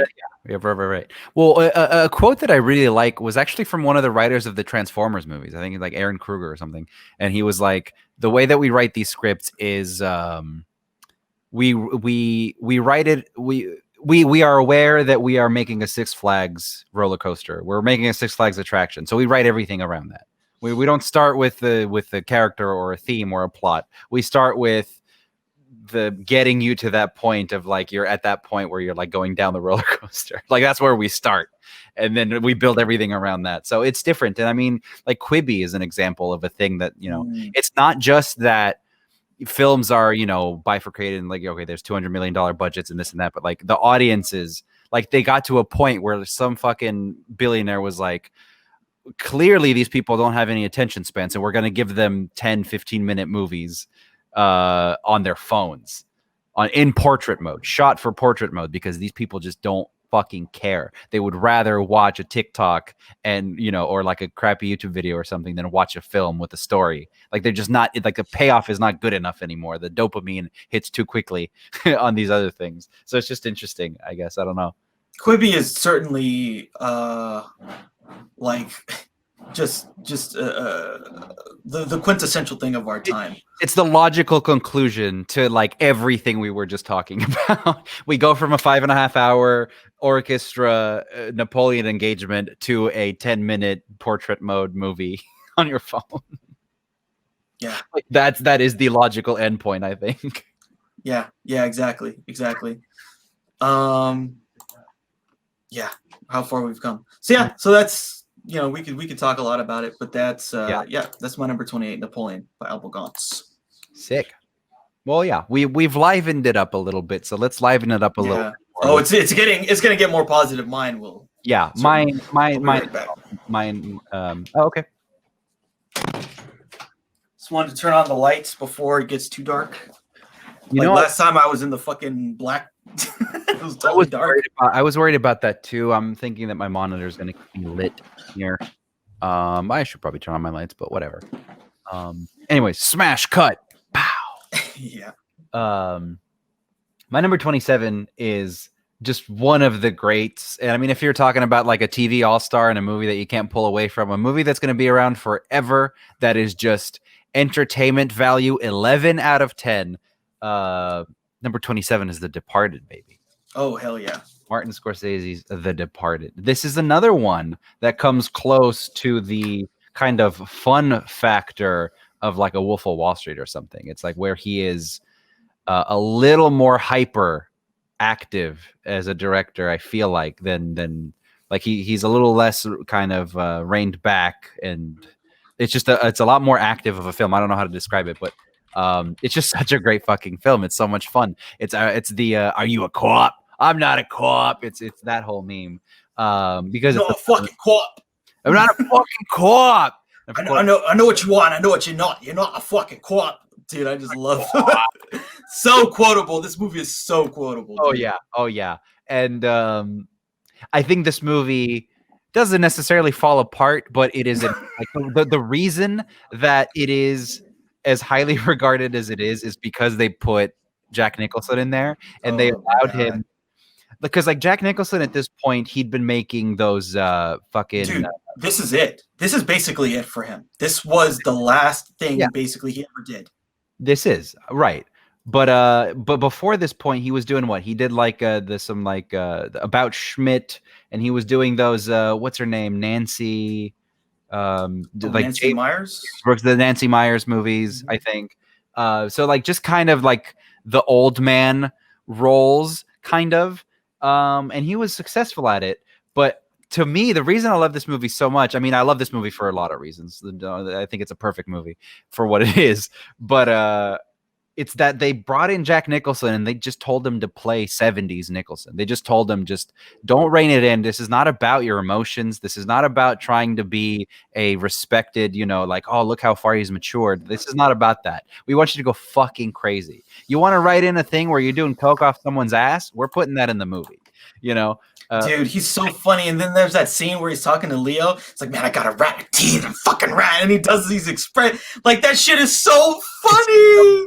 And like the scene where they're in the movie theater and he's just like jerking off and he's where like, it's literally Taxi Driver, except like the punchline is a dildo. Yeah. I love that about this movie. And that's what I'm saying. Like, this is, again, Scorsese kind of lightening up a little bit. And he's just kind of like, just fuck it, dude. Like, I'm not trying to show you the psychological warfare of Howard Hughes or whatever. This is fucking. We're just gonna go for it. I can do gangsters. I can do dirty cops. There's so many, like you said, it's so quotable. Quotable. We would be cunts. Are you calling us cunts? It's just so great, and the cast in this movie is unbelievable. Kick ass. It is incredible to this Kick day ass. how amazing this cast is. I mean, you can keep reading down the list and the names. I know. yeah, so like all kinds of like classic gangster actors. I mean, they even got fucking Ray Winston in this movie. Yeah, Which Ray Winston is we amazing. haven't talked too much about like British gangster films, which is another subset of movies that I love. But like Ray Winston's the guy, and they brought him into this, and so like they know what they're doing. Martin Scorsese knows what the fuck he's doing. Yeah, he's like, I'm not 1 in a million. I'm 1 in 2 million. Yeah, he's just playing 1,000,000% to everybody's script. There's so many things I love about this movie. Like one of my favorites is like, so they Leo and Ray Winstone go to like collect money from some bookies, and he's beating the shit out of the guy, and then like he's way like Leo's on edge because he's like, dude, I'm a fucking cop, and they're making him wear a wire. He wears a wire to this meeting, and then he comes out with a fucking hand, and he's giving him the speech about John Lennon while they play this John Lennon song track, and he's like looking at the hand, and his wife's like, I'm going out to join you. It was like, the fuck you mean you're going to? And it's just so funny. And then yeah, in the scene, I just love, because this is so like, it kind of hits on something truly American. Where he's like the guy's like, I don't have any money, man. Like I give you guys money, and then like other people take my money. He's like, well, this is America. Make more fucking money, and if you don't, you're a piece of shit. And he slaps him again. Yeah, I just love that. There's so many, and then like, oh my god, the scene when they meet with the Chinese guys, and he says, no ticky, no laundry. Oh my god. Yeah, in this country. I mean, he's that guy. He's just playing that fucking guy. It's just amazing. Yeah. That, like, American, like, listen, motherfuckers, like, yes, we may be immigrants, but we are like the original immigrants. You know, fuck you. That speech at the beginning too is like, you know, like an Irishman couldn't get anything, and then we got the presidency because you got to take it. Like that was some real shit. Honestly, that's some real American kind of shit. No one gives you anything. You have to take everything. You have to take it by force or violence or political will. And that's who this guy is. He's just this guy who came and rose out of this environment, as he says, to become this gangster. And then he, you know, how does he meet the Matt Damon character? Like the Matt Damon character is this kid on his block, and he recruits him, and he mentors him, and he uses him as his stoolie. Basically, it's there's this is like and this is an adaptation. I think we should also kind of talk about this. This is an adaptation of like, was it like a Chinese movie or it's like a Hong Kong film or something? Hong Kong, yeah, something like that. But William Monahan kills it with the script. Yes, the script is fucking amazing. Yes. And again, it's a really, really, really like, which the dialogue is just so well written in this. And again, it just I don't know what Marty's process is. I don't know. I know he like rewrites a lot of stuff, and he doesn't like credit himself for it. But like whenever he gets one of these more like energetic kind of scripts, like he just goes for it. He goes off the walls. Like he gets these characters and he like inputs them exactly where they need to be. And again, the backdrop of the immigrants, and you've got that Dropkick Murphy song. Like I can't think of you say The Departed to me without me going like dun dun, like in my head. I do it. It's just, everything about this movie is just like a perfect little package. So I love the scene where they like, so they got the cameras set up for this exchange with the Chinese guys, and then they're watching, and then the gangsters know which way to get out so that they're not recorded. And he's like, and then the guy's like, what the fuck's going on? We can't see. What the fuck is going on? And then they start cussing out this guy. He's like, and he's like, well, I'm the guy who did whatever. Who the fuck are you? I'm the guy who does his job. You must be the other guy. Yeah. There's all these just like hilarious moments where it's just super quotable. Yeah, it's super funny. And these characters are just like, they just blow up off the screen. And I mean, it's like they set it in on the East Coast in fucking South Boston or whatever, and he really dives into that like Irish immigrant kind of like potato. Dude, there's a scene where the two guys go, and there's this convenience store owned by some Indian guy, and they're trying to take his money, and he's like, I don't have any money, I don't know what to do. He's like, oh, you don't have any money? Well, I don't know what to tell you. It's an Irish neighborhood. Try selling potatoes. And then Leo fucking beats the shit out of him. exactly. No, they knew, like, yes, it's an adaptation, but like they knew exactly what they were adapting it to, basically, like the types of people and the kind of area. And of course, it helps that you've got Matt Damon, like you've got some fucking Matt Damon and Mark Wahlberg, like you've got some locals basically who bring a lot of in lead roles, who bring authenticity to it. Yeah, this other one I love. There's this thing. So Sullivan, he finds this guy. Basically, they kill some like Italian guys, and then and then Costello tells him how to like find the bodies and prove where it was. And it's so who killed him? Like, oh, this guy Jimmy Pappas. What happened to Jimmy Pappas? Jimmy had a bad month, so he went to county and he got stabbed, and then he had a heart attack, and then he died. Yeah. And then he's like, "Qui bono? Who benefits? Like, qui gives a shit? It's got a bow in it." And he's like, "You are a detective, my son, because that's what they don't give a fuck. The guy's dead. It's case closed. Problem solved." And it's kind of interesting seeing like how that works from the other side, right? Because this is just a setup for Costello to kill some guys, and he's just basically washing it clean. That's some real shit. Like, there's really like. That's how these detectives make their work. They know people. Yeah. I mean, it's not like corrupt or whatever, but like you gotta like just watch The Wire. You gotta know. It's like what's like chasing. Yeah, it's like Glenn Ross. It's like you gotta have your leads. Like, where's my fucking leads? Like how many do you have, and what can we act on, kind of a thing. Yeah. Exactly. Yeah, this movie just hits on so many good things. It's just it's such a fun movie, and it's so. Even if you don't get into any of that stuff, if you don't really care, if you don't even understand like what the whole commentary is with the meta narrative of like the immigrants and the FBI and all that stuff, like it's just so entertaining to watch. And it's not a coincidence, and it's not like a mystery that this movie wins an Oscar for best film editing. Once again, Thelma Schoonmaker. So. Yeah, the editing's really good. I mean, it just is, man, and it's just one of the greats for me. Yeah. There's a lot to be said. Like, Leo's great, Matt's great. Yeah. I think this is the last Jack Nicholson, and this is the perfect swan song for Jack Nicholson too, because he started kind of the reason that he became famous is that Easy Rider role where he's just like a pot smoking psychedelic freak, right? And then he just kind of rode that all throughout the 70s, and then this is kind of his swan song of like like that you want to get nuts, let's get nuts. It's pretty much. Alec Baldwin's great. Vera Farmiga's in this. There's a lot of interesting stuff, especially with like the Matt Damon character. There's a lot of things that are repressed about him. Well, let's put it that way. Boston. We could put it in this way. Go back and check out Mystic River and see what that's about. That's also a Boston movie. Yeah. And the thing about it too, like, I guess I'll just end on this. Like, there's Marty, just like, he's such a great director. He's so that's why we're talking about this movie. It's like fucking great. This is a great script, but like that's why we're talking about this movie, right? He just like that scene where they're at the opera. Yeah. Right? Like the way that was edited.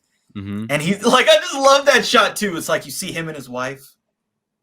It's like, whoop, and it's the three of them. And the way that she was shot too, like the color of that scene is so beautiful. And then they like do this cut, like whoosh, you see the Coke. It just cuts to the Coke, and then it's like, you want some Coke, and he just throws it. So beautiful.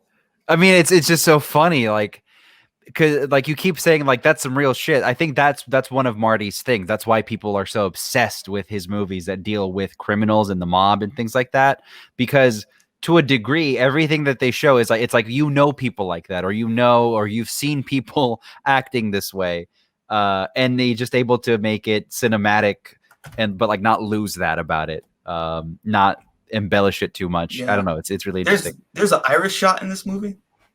There's an iris out in this movie. Like something you basically don't see. You never see it. That's like a cardinal sin. That's like, what the fuck are we doing here? It's just too antiquated. It's just too I've seen. What's funny is there's one movie I saw it was The Collector 2 did one of the best irises I've seen in modern. I would say the best.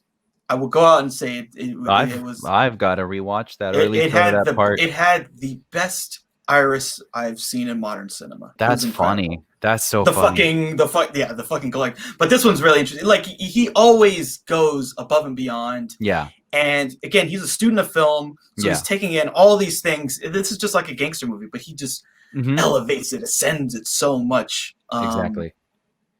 Yeah, it's a great movie. Great movie. Yeah. The Departed. The Departed. Get the fuck out of here.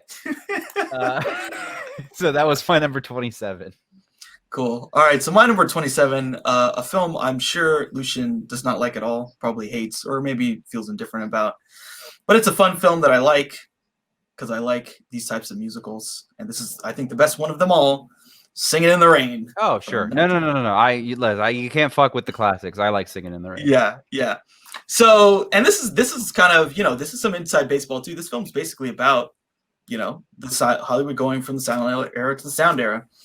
Yeah. And then they're trying to figure out how to do this thing, plus all your typical Gene Kelly, just masterful. Dude. The first time I saw this movie, so like I fucking hate musicals, right? Like I just do. When I saw this movie, I didn't know who Gene Kelly was. I don't give a fuck about dance or theater or any of that stuff. I saw this movie and I was like, oh God, here we go. And then I found out it's a movie about movies. And I was like, okay, I'm in. And then I saw some of the fucking dance numbers in this. Like in particular, the guy, what's it? The got a dance scene or whatever. The like complete, the non sequitur, basically, like towards the end of the film, where it's just like him showing off basically with that woman with the fucking scarf or whatever. Oh, like in the studio? Yeah, like they're in the studio a lot, and they're that's just dude. It blew my fucking mind. I was like, the human beings did this. Like, it's kind of crazy. Yeah, this stuff is like the stuff that they did was incredible, and it was fun, and this is like just like if I had to say what are the top 10, I need a positive, uplifting, fun popcorn, just enjoy my life and not want to jump off a cliff. This is like definitely way up there. It's just so fun. It's so positive. It's so beautiful. Like just when he does the Singing in the Rain, that whole piece is like incredible. It's incredible. It's incredible. Like there's nothing else we can really say. It's just pure cinematic mastery. And this is an example really of what it's kind of funny too, right? Because like the whole thing's about the transition from silent to sound. This is what sound can do for you. Yeah. This is what you can do cinematically with it that is different from the silent era, while also being cinematic and filmic, right? This is the new marriage of like creating a new kind of sort of language for what film can do with the new tools. Yeah, not much else I really want to say. I love the film. It's a lot of fun. It's a really great film. No, that's what I like about it, actually, and that's what I appreciate about it, because there's a lot of musicals that are just that were just kind of churned out, that were just product, and like you've got like it's just more about the kind of like a guy and a girl, and then he has to sing and whatever. But I love the meta narrative of this movie. Like clearly I'm a sucker for meta narratives and stuff like this, like things that are about things that you're like watching unfold. That is like about the thing that you're watching unfold. It's like I like that stuff, and I love that like the scenes in the beginning where they find the perfect actress or whatever, but her voice is shit, so then they have to like replace. Like that's just so funny, and it's really enjoyable. Like I wouldn't watch this again, obviously, because like I'm not into the musical numbers as much, but I love that they were able to take this concept of like, what if we make a movie about sound, and we make it like truly all about sound. Like I like that about it. Yeah, it's a fun movie. It's a good one. Singing in the Rain. That's my number 27 for one of the greats, dude. Absolutely. Number 26 then is and believe you me, I was just as shocked as I guess I shocked myself that this isn't higher on the list. Number 26 is Reservoir Dogs, which is the first Tarantino movie I ever saw, surprisingly enough. And I have a really dumb story about how I got turned on to this movie in the first place. But the first time I saw it, I didn't know what to expect. I didn't even know what it was about. So the reason that what turned me on to this movie, believe it or not, and this will date me instantly, and you can hate me forever.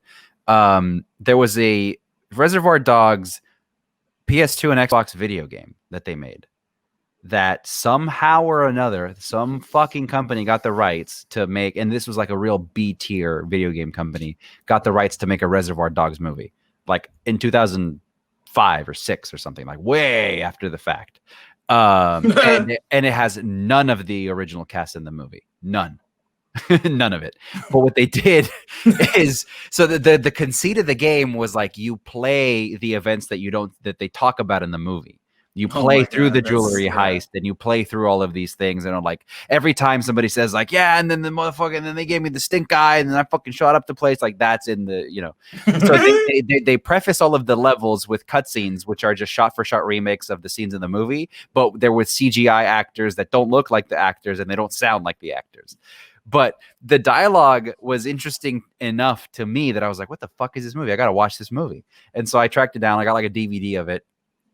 And I was surprised as this was the first kind of moment it was before I got into like a lot of the Tarantino stuff. I guess like I knew about Pulp Fiction and stuff like that. And I think I was in like Grindhouse was coming out, and I was like kind of hyped on it. And so I watched this movie, and the dialogue just blew me away. That beginning shot, that like 360 shot where they're just talking about like Madonna's dick coming out of my left ear, and I've got this and that, and yeah, it's just so great. I mean, shit, man, I don't know. I could talk about Reservoir Dogs for like an hour, but like to make a movie, and that's another one of these like simple concept type of movies. Like the plot is incredibly fucking convoluted, but the idea is that it's a movie about guys talking about a crime that either they're gonna do or they already did. But we don't actually we don't have the budget to show it to you, but we're gonna make up for it in spades by like putting these personalities in a room together. Like I remember that scene in The Office, and what's his name, Joe? Is Joe like the big the boss, basically? Michael Madsen basically goes into his office and they talk about like, yeah, I did some time for the family, whatever. And then Chris Penn comes in the room and they're just like saying all this horrible shit to each other. And there's like this camaraderie and stuff. And I was like, okay, like what, like this is, you could make a movie that is just talking, and it's so entertaining. It is so entertaining. This film is really it for Tarantino. This is why it all works. Yeah. Because he was able to make this movie. And the Tarantino isms come out. All of them, pretty much right off the bat, yeah. Stuck in the middle with you, right? You think of that, you hear that song, you think of the dude getting his fucking ear chopped off. The super sounds of the 70s. Like the guy, he creates his own universe. He creates the radio station, and he gets the guy to record the voiceovers. Like, you're listening to whatever, you know, super sounds of the 70s. And today we're bringing you this. Yeah. Yeah, this, he talked about this recently. I saw this thing, it keeps coming up in my, like, Instagram feed. Because this movie is, like, sort of similar to, was it City on Fire, this, like, Hong Kong film? But I haven't seen that movie. But I'm sure that movie is probably, basically he said, this movie is the end of that movie. Just the end of it. Yeah, it's the end, and then he expanded it into this whole thing. Which is, again, like, look, we all know Tarantino does, like, he takes his favorite shit. Yeah. But his favorite shit is it's not like, you know, Lawrence of Arabia. It's like my favorite shit. Yeah, it's literally just the dumb shit that I like. It's the dumb shit. It's the B movies. It's the weirdo off the wall kind of stuff. That's the stuff he wants to reference. Plus his other in-world pop culture. He's just a pop culture savant. So he's just spitting it out. And he just puts that into his little world. But the fact that he was able to pull off this really, really low budget, and wasn't Keitel the guy who really, really helped get this made? Keitel was correct. Well, he was like, this movie was being, it's very interesting. I remember looking into it. Like Tarantino got into some kind of like, it was like a con thing. I don't remember what it was, but he got into some kind of like a camp sort of where he was being mentored by like established Hollywood. Sure. Yeah. They have, these things are actually like, if you see there's they call it's like a Sundance Institute thing. These Sundance things are or something like that. Yeah. yeah, these things are like actually really even to this day like really important ways to get new artists connected with people so that they can get their films made. But yeah, I mean Yeah, that's how you make connections and stuff. I don't remember the details, but yeah. So basically, he was part of a group of like 8 people or whatever, and I think the guy that was assigned to him was Terry Gilliam, and he's got a lot of stories about Terry Gilliam. But he was basically like, at some point, they figured out like this is going to be the one, like he is the chosen one, kind of. And then Keitel got the script, and he was also the first person to read the script for Pulp Fiction as well. And he was kind of the guy who was just like, does Harvey like it? Because then I know I'm on the right track, kind of in the early days. Which is really cool. I'm sure Tarantino loves Bad Lieutenant and all that shit. Like, no. It's a fact that he loves those fucking movies. I mean, you can't. Yeah. So, you know what's actually what I now that I think about it, you know what my first exposure to this movie was I went to a Blockbuster, and you know how they were selling all kinds of like memorabilia and like posters and shit.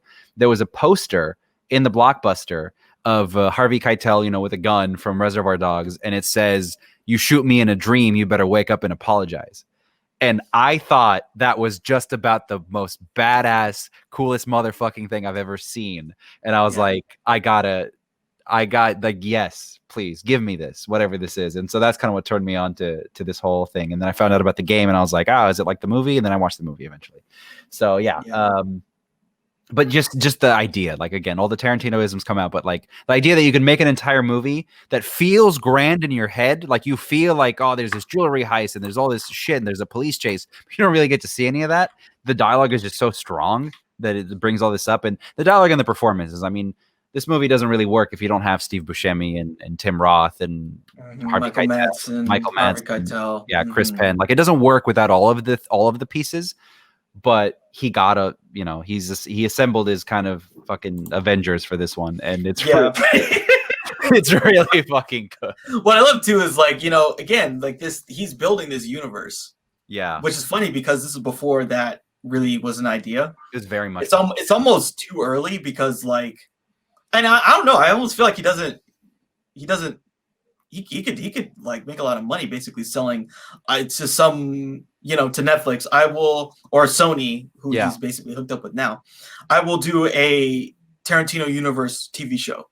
Well, he was working on it. He was trying. I mean, that was the whole reason of the whole like the fucking Super Team Force Viper 6 or whatever, like that whole TV show. The TV show that became Kill Bill, and then he was going to do a Vega Brothers thing. If it was going to be a movie, then it was going to be a TV show, and then it died. But like, you know, like I feel like maybe at this point he's so jaded that he like wouldn't want to commercialize his shit, but he could have.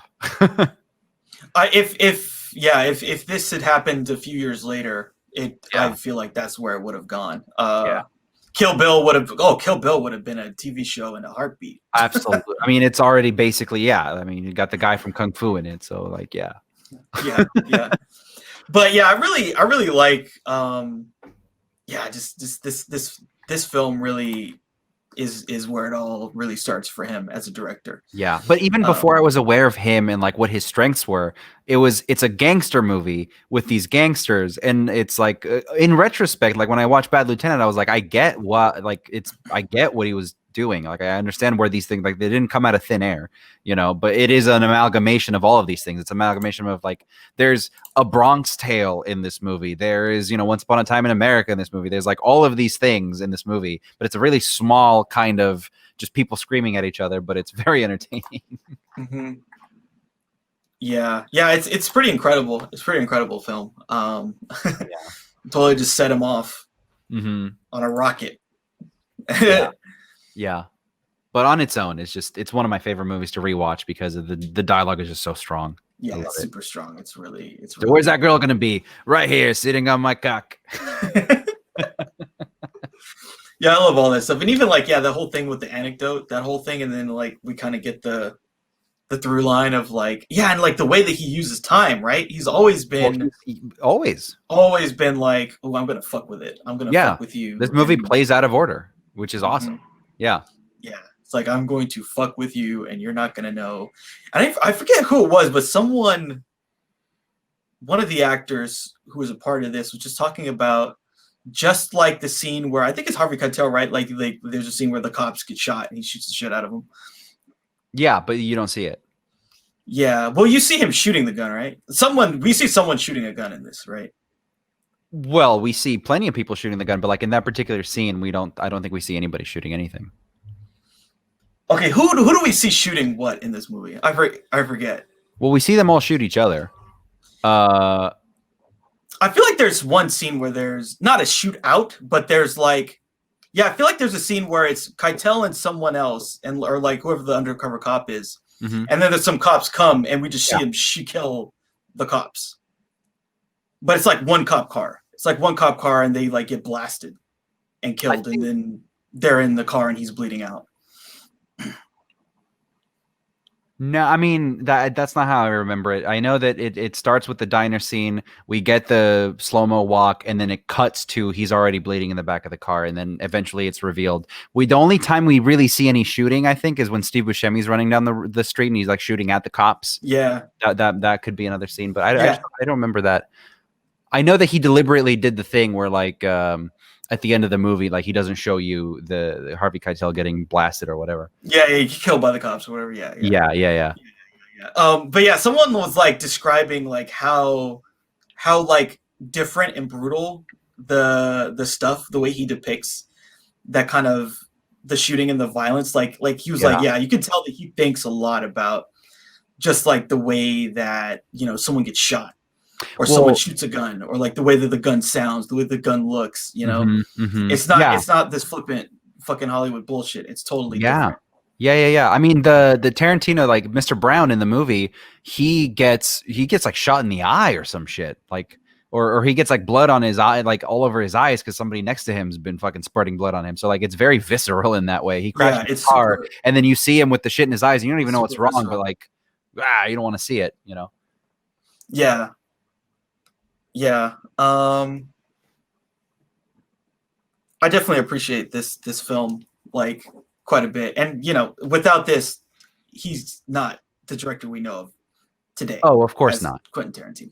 Yeah, no. But I feel like if Tarantino hadn't gone on to be, if this was his only movie, I think this fits very comfortably right into that like early 90s kind of new mobster movie kind of a thing, like where we're not every movie has to be Goodfellas, but it just has to be, you know, it's good enough. It's on a lower scale. Yeah. Cool. All right. So my number 26 is, again, we're going with more, well, sort of positive. This is actually secretly very depressing. Well, probably not a secret. It's a little depressing film.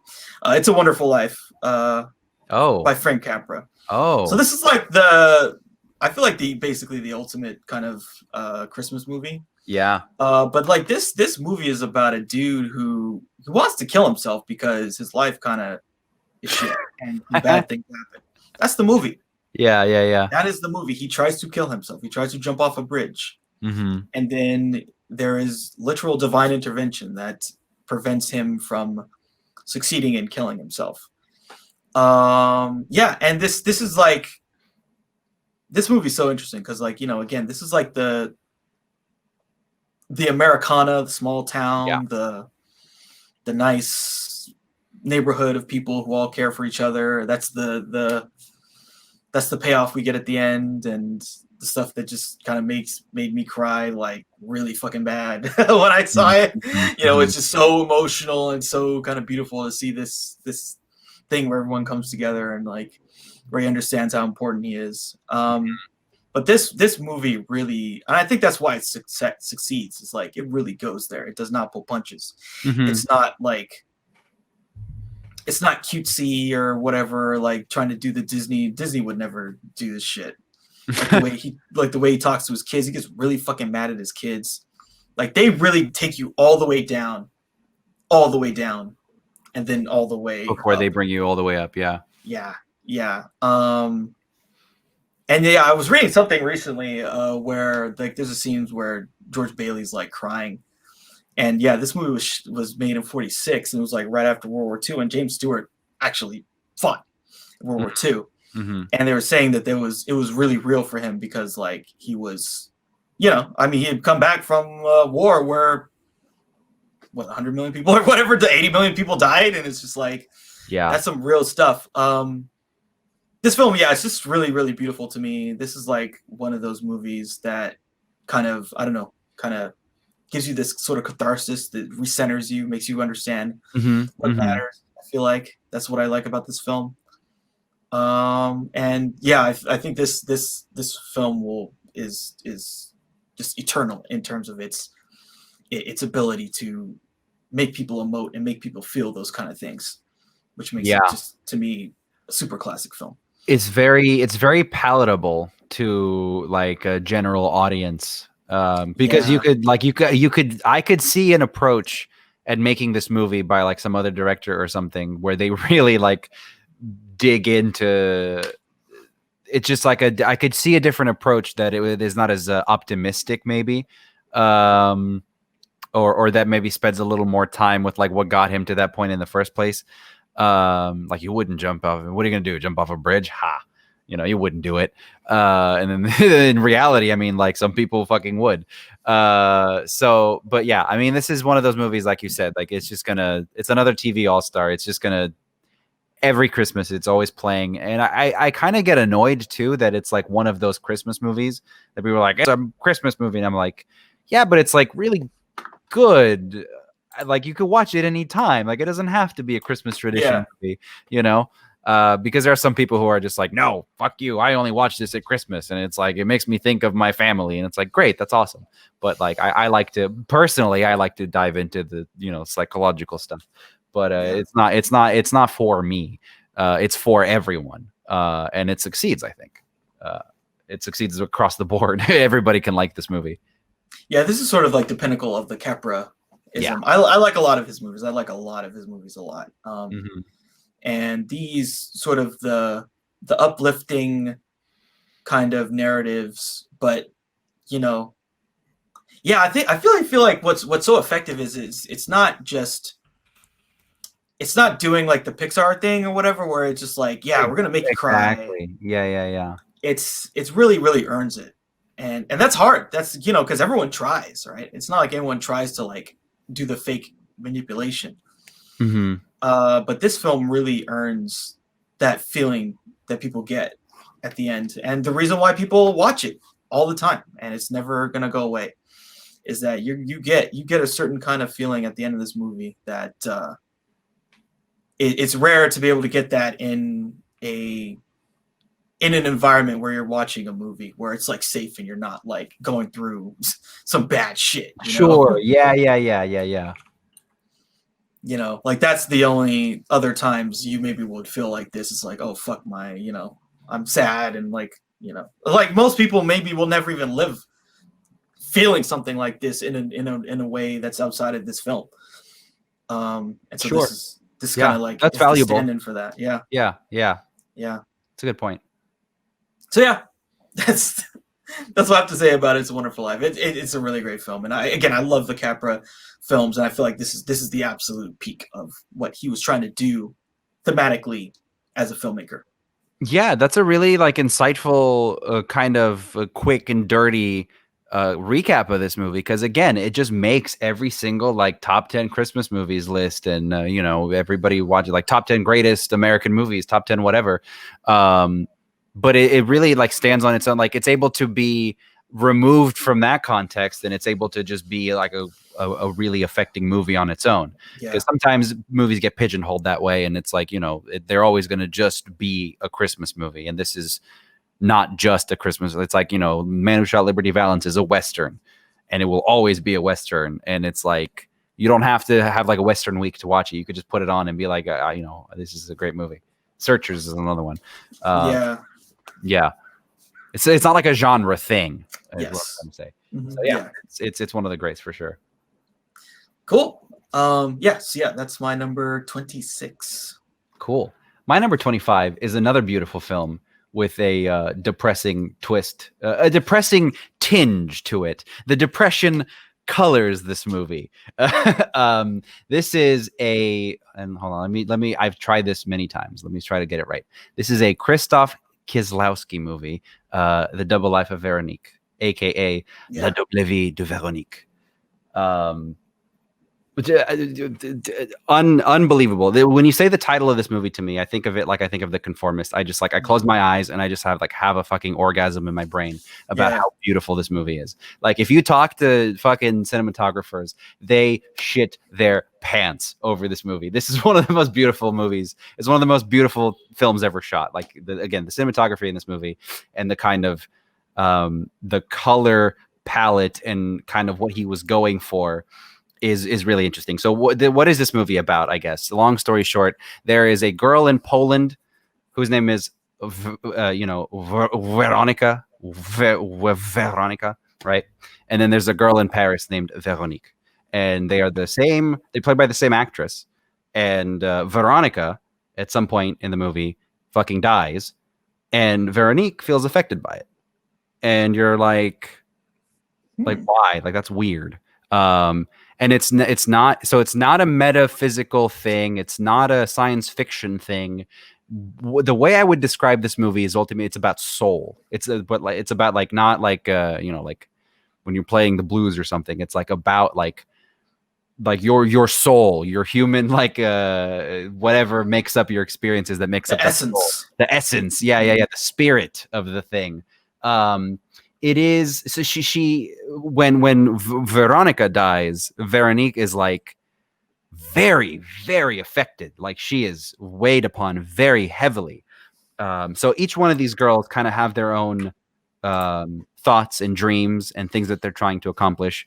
Veronica doesn't get to accomplish those things, but Veronique does, and throughout her story.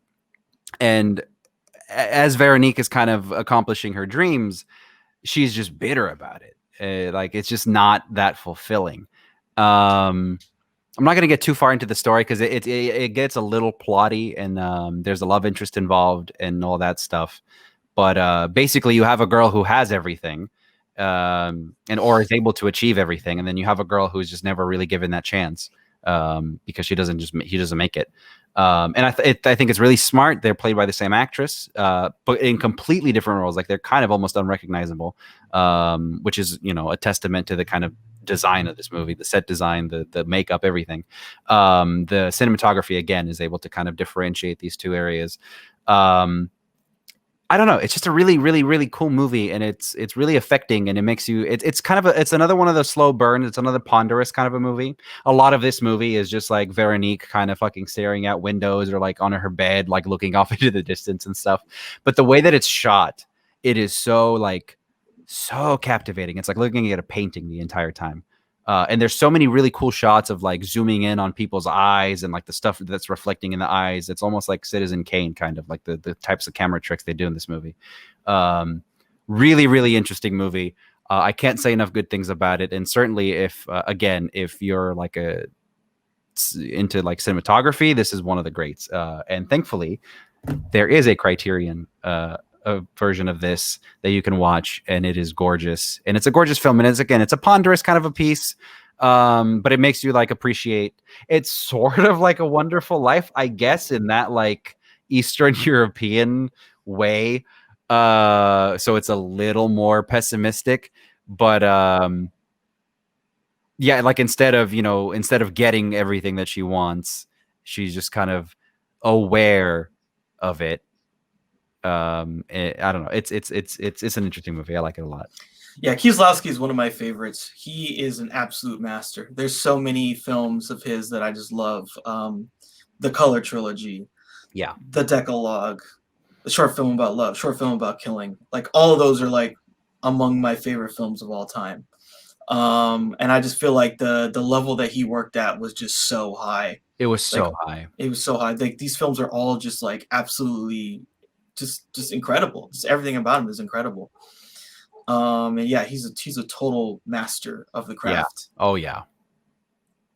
Yeah, and yeah, he's definitely one of the guys. I mean, he definitely gets a lot of play in terms of like being talked about. Mm-hmm.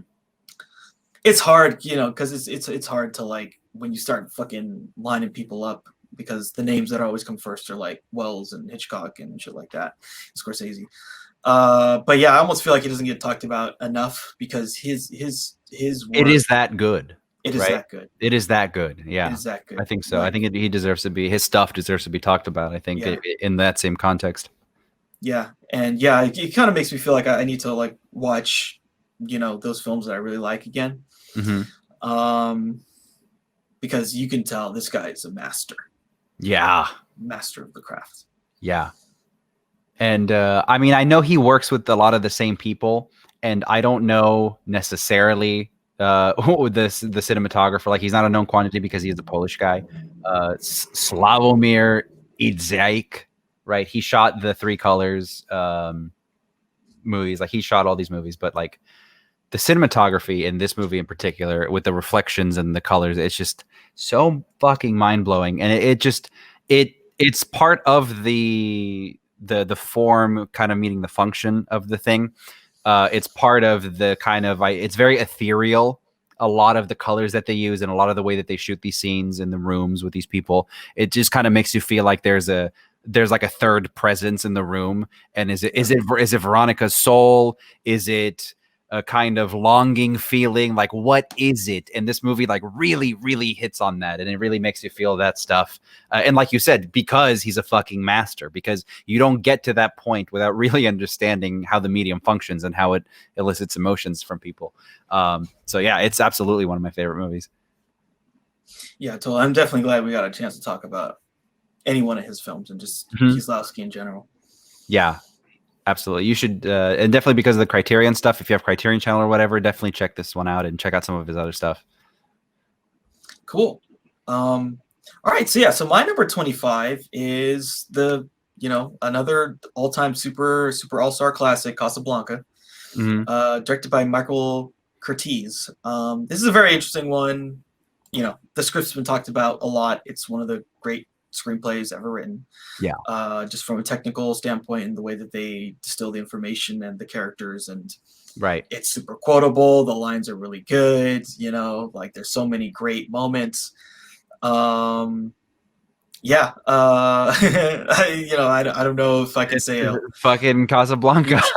huge amount about this movie because it's just really, really fucking good. It's just that's it. That's that.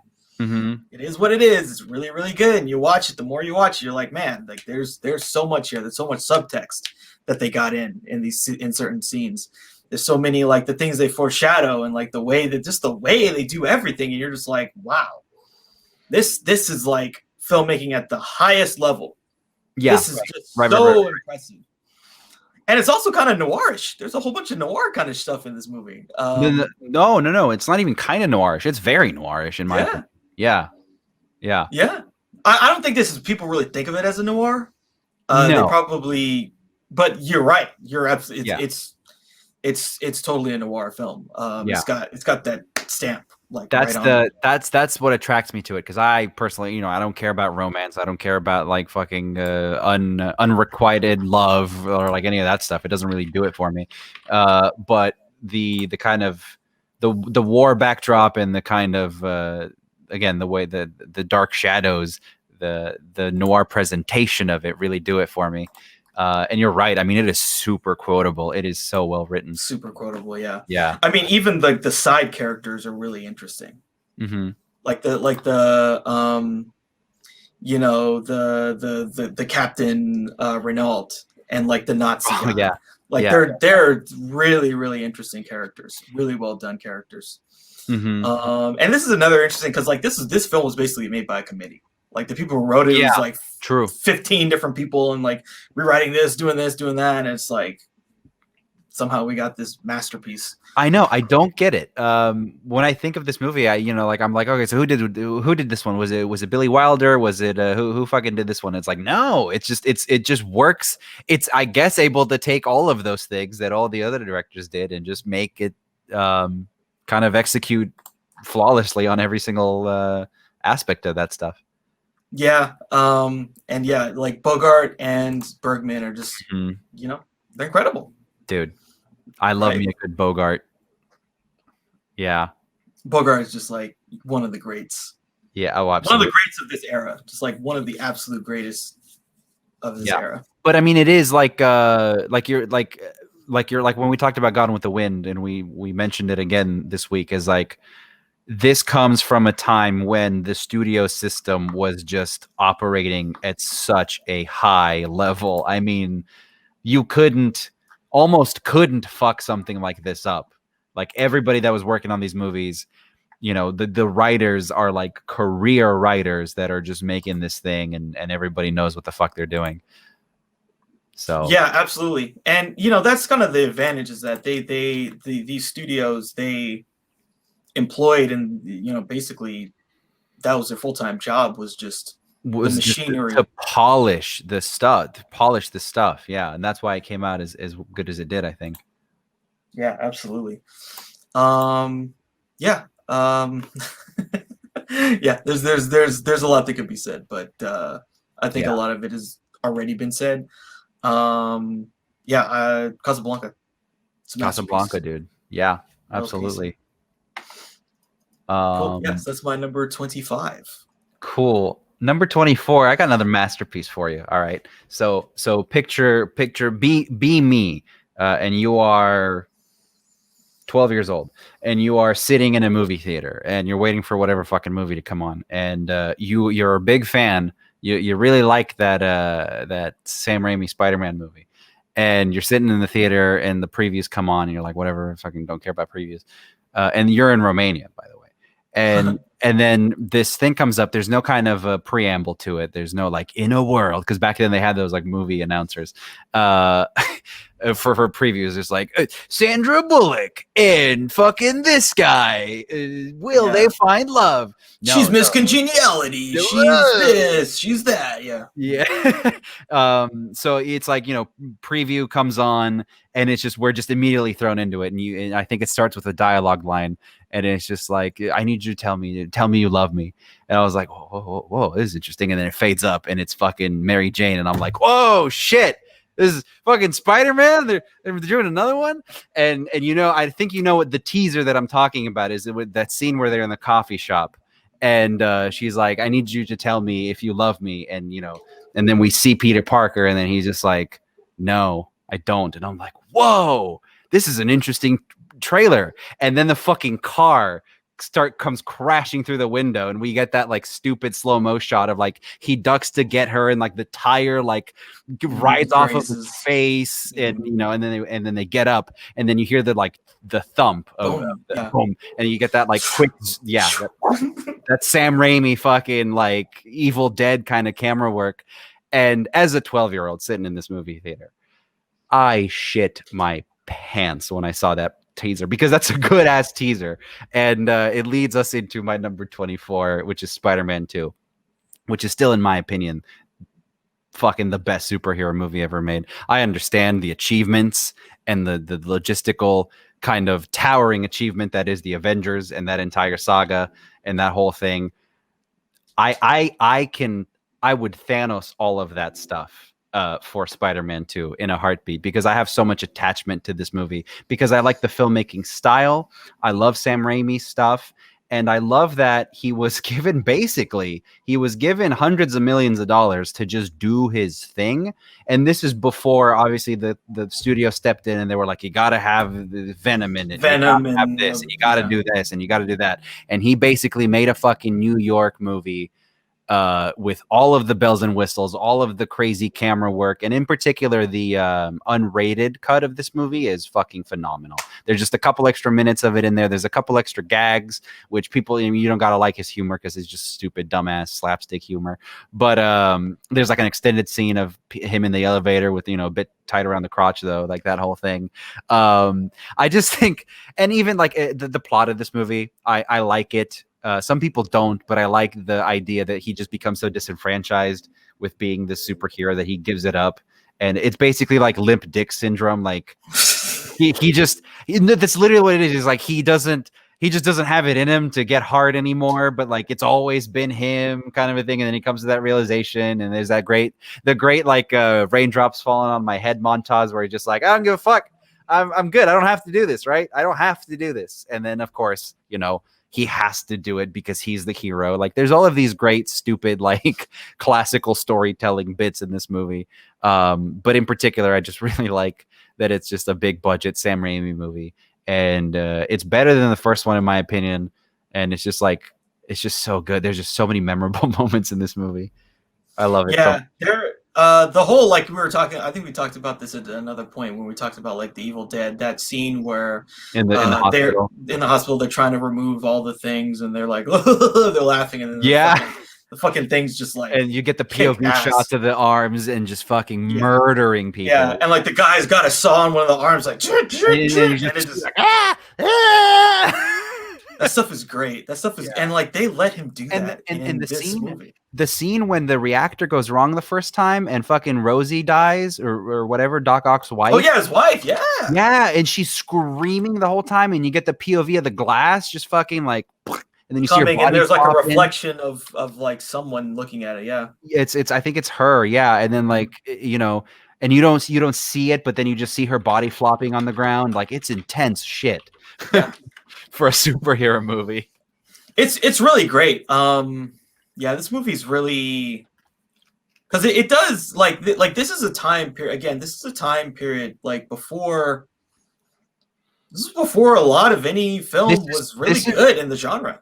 Yeah, You know, this is still. before these movies were everything, right? Like this is before you could within the boundaries. I mean, you're still coloring within the boundaries because it's a licensed property, but you're still it's not everything. It's not like this is our one movie this year that's going to make us $1 billion. This is one of like 2 or 3 movies probably that Sony was banking on that year. So yeah, like they are able to kind of push the boundaries or like not necessarily or just do their own thing in a way. Like, you know, having Peter Parker just fucking decide that he's not Spider-Man for half a movie. That's a crazy thing. Yeah, it's definitely of a different era. Yeah, and like that whole train sequence too is really, really well done. When It's he's fighting really him on the good. train, when he's And fighting him up in the fucking sky on top of some building. And it might Yeah. be the 12-year-old in me that because every time I rewatch this movie, I rewatch it as the 12-year-old, and I'm just giddy about it. But like that scene in the train where like all the citizens of New York are like holding him up and stuff, and they're like, "No, like you are our hero, and we do love you." Like I get a little emotional every time. It's very heavy-handed as a metaphor, but like you know, with the city holding him up, kind of. But like I don't know. It is the kind of cheesy shit that works. It works on me. Yeah, Sometimes. that was in the third one. They go even heavier, where like when he goes into the final battle, he runs across and there's a fucking flag, this massive flag. That was the heavy-handed. The one where he like perches on the fucking flag or whatever. Yeah. It's super random. Like the people are like, "Where's Spider-Man?" And then like they look, and it literally is him landing on a thing. On He American runs. Yeah. It goes. It tracks back, and you see this massive fucking flag. He stands in front of the flag, and he flies off. Oh, I remember that. Yeah. And it was That's just like, goofy. ugh. That's fucking goofy. I feel like he Oh, it's knew hella goofy. he But, knew like, that was mandated, and he just fucking made it goofy. yeah. The other thing too is like, you know, this is like right after 9/11. Like there are promo shots of like him on the fucking building, and then there's a reflection of the World Trade Center there.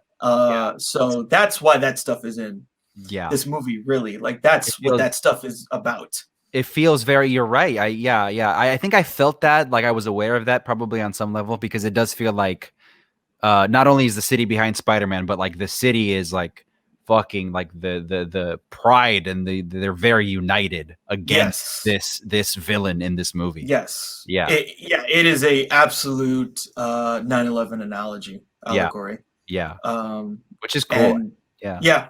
But yeah, this movie, like at this point, there's no Dark Knight. There's no even Batman Begins. It's not even that shit. No, there's nothing. That's why these movies were like the Spider-Man movies were like fucking it at the time. It was it, and there was a lot of false starts. Because the only other thing that was like really successful was, and they all flamed out. Like they made 2 pretty good X-Men movies, and they made the third one that was a piece of shit. Yeah. The year they put their finger in the pot and they fucked up the third movie. Yeah, exactly. Blew it up for, you know, like 4 or 5 years or whatever. Yeah. Well, they do the same thing with Spider-Man. Mm-hmm. Yeah. Yeah. That's what I'm saying. Yeah, they fuck it up and then they kind of have to reboot it and they have to reboot it again. They have to wait for. Well, they get lucky that Iron Man and Dark Knight come out basically. That are able. They make it a little more grounded, you know. But I love the kind of like this movie to me, Spider-Man 2 is like them just kind of flopping their dicks on the table and saying like take it or leave it, like this is what we're doing, kind of, you know. There's not a lot of compromises in this movie that you can kind of point at and be like that was a studio shot. Like there's just, they do, you want to have a fucking montage where Peter Parker eats a hot dog, sure, you know. You want to have an entire scene where Bruce Campbell heckles him about his tie, sure, you know. Like he just whatever, because the whole thing kind of just works. And the scene, this is the movie that introduces the I think it's the one that introduces the apartment building, right? The It's the neighbor, yeah, the landlord, yeah, and the girl, the neighbor where's girl. my rent? You pay my rent. It's just so funny. That's a character that really should have been like brought back, but they never have, I don't think, which sucks. It should be in the comic. Yeah. Like he should live next to these people. But they basically, you know, they've made him pimped enough, to be honest. Peter Parker, he fucks everybody. He's fucked everybody, every girl in the world, basically. Of course. So making another girl for him to bang is kind of like redundant. But I did like their thing. Yeah. They didn't go there, although they could have, like, at any point. I mean, they kind of almost go there with the emo Peter Parker in the third part. Yeah, I would love nothing more than, like, if, you know, the Spider-Man 3 that's coming up, which is supposed to have all of these people, you know, they're supposed to bring Toby back in it or whatever, in whatever capacity. Who fucking knows? But like, I would love nothing more than like his reintroduction to him just be like fucking throating the neighbor chick, basically. Just that's his introduction. Yeah. It's like, yeah, fuck you. I would whatever I want. I would be down to see them together. I ship that, as they say. Like in the alternate universe is just like, you can have your fucking Mary Jane, and I'm just out here in my version of New York, which is this bizarro Sam Raimi version. One of the things I really do like is that there's a lot of stuff. I'm pretty sure in this, the one-armed dude is in this movie. I think it's either this or the third one. The guy who becomes Killer Croc, or no, not Killer Croc. He becomes a Crocodile Man. Oh yeah, I think he's in this movie. I think he's like Peter Parker's in college and he's like that's the professor. He does that's world building. Yeah, that is a character down the road that we're going to see become a villain. Now that doesn't manifest because Sony fucked him in the ass. Spider-Man 4 doesn't happen, yeah. But he is building these things, and you know, again, the astute viewer, like who's a nerd like me, is like, oh, I know who this guy is.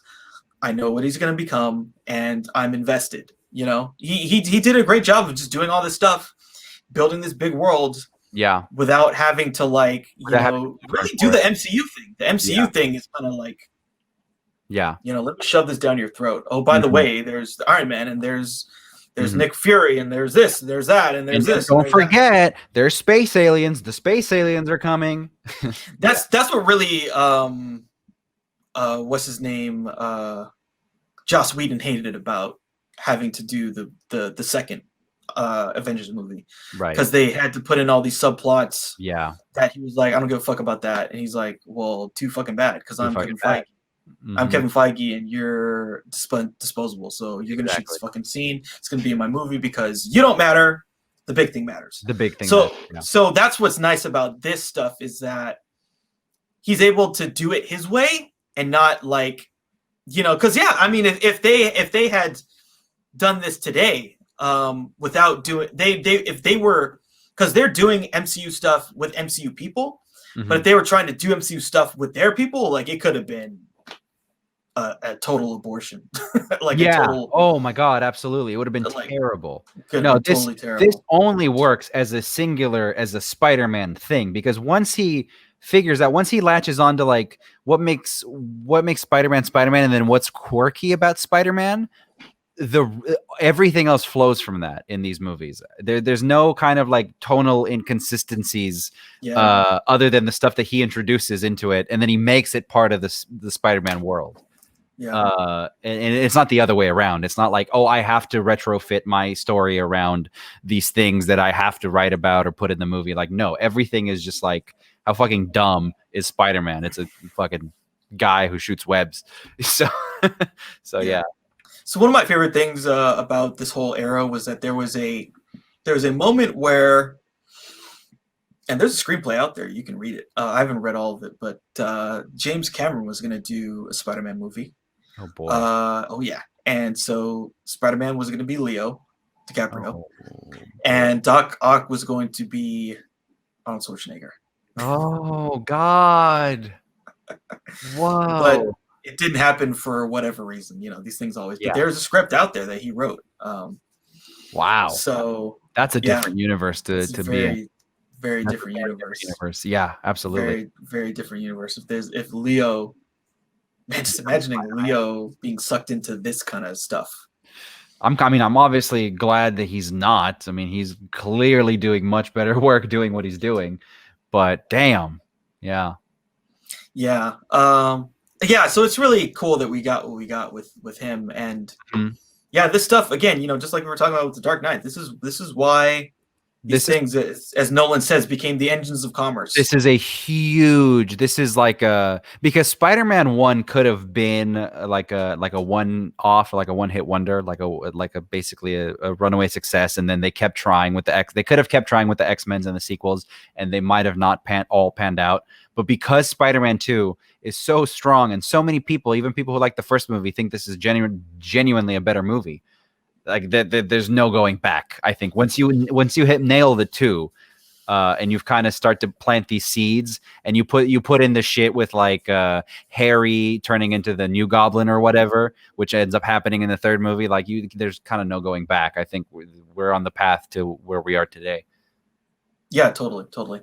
And one of the funny things about this movie, like the big level stuff, is that Sony had the opportunity to buy all of Marvel, all of it, Mm-hmm. around the 90s, and they only bought Spider-Man because they thought, oh, that's the only thing that's worth anything.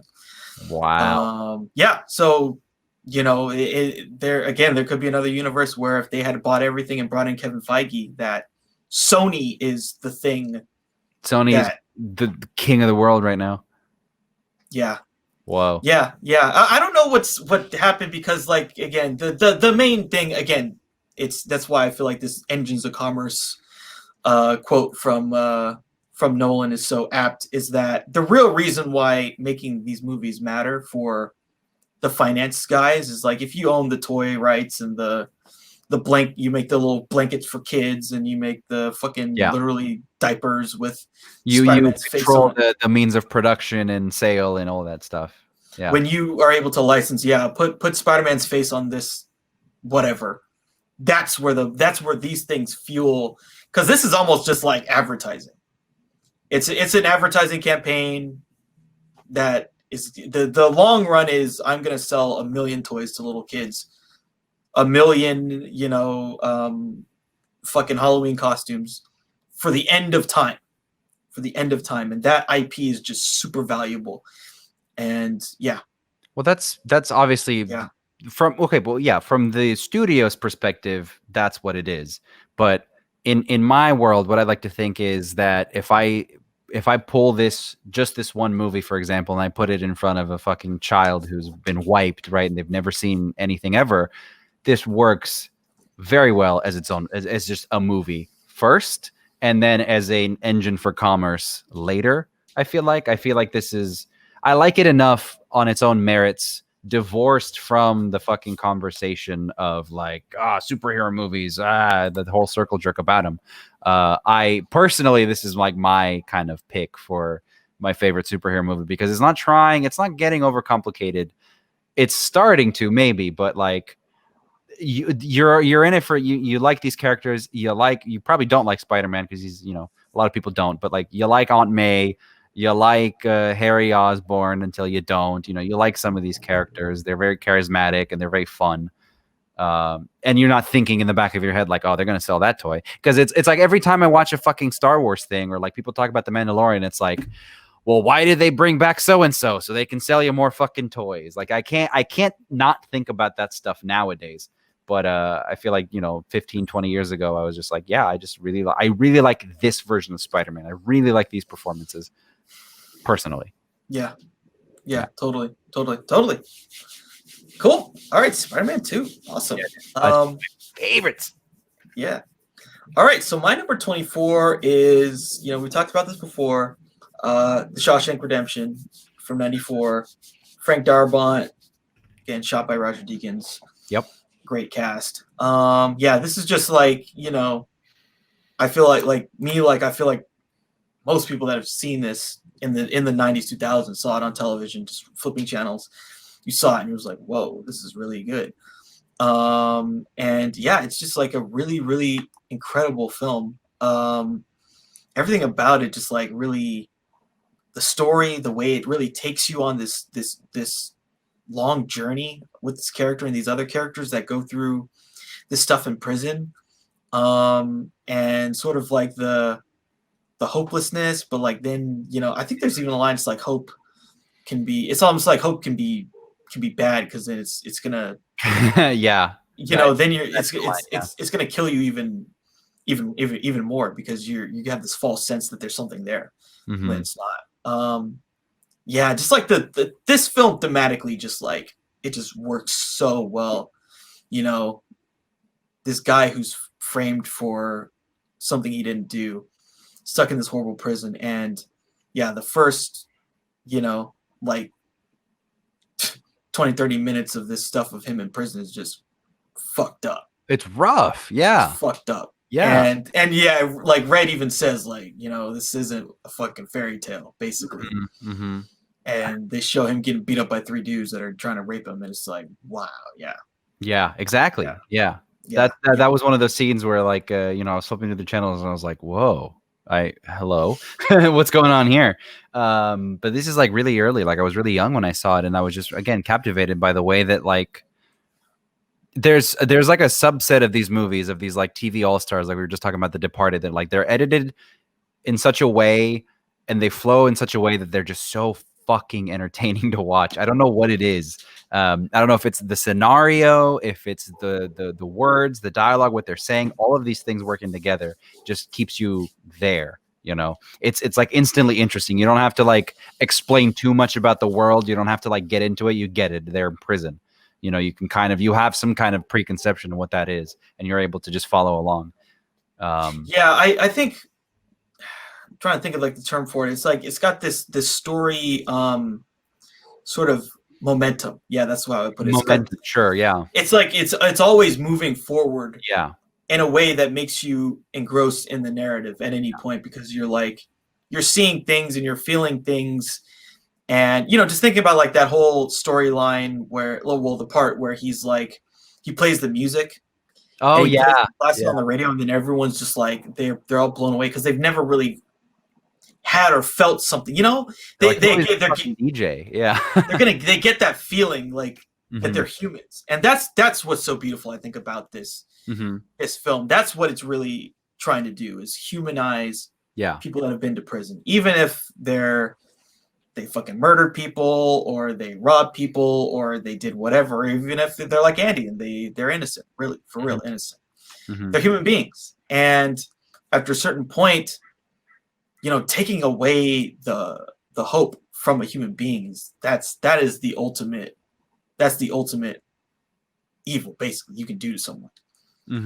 Give them no hope of a future. Because as we see in that one subplot with the guy who gets out when he's super old, he's dead. The prison killed him.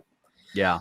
And when he goes into the real world, he has no way of being able to, connect with anyone. And so he commits suicide. Yeah, this film is amazing. The ending's amazing. Like, I don't know why. There's something, I don't know why, but like, there's some part of my head, because like, I saw this as a kid and I thought, okay, whatever. But like really thinking about crawling through a fucking sewer of shit. I forget how far they say. That's fucking, I don't know if I could do that. It's like a mile, dude. I don't know if I could do that. And there's a scene where there's a bunch of rats. Yeah. In this fucking sewer. Well, I love the visual of like when he finally goes behind and you see the pipes, and again you see the rats and the fucking the pipes are leaking and all this shit and all the literal shit. Yeah, it's like they create that little microcosm really well to make you like, they freak you out. Yeah, it's and then like there's that moment where he gets out, he crawls out of the thing. Yes. Yeah.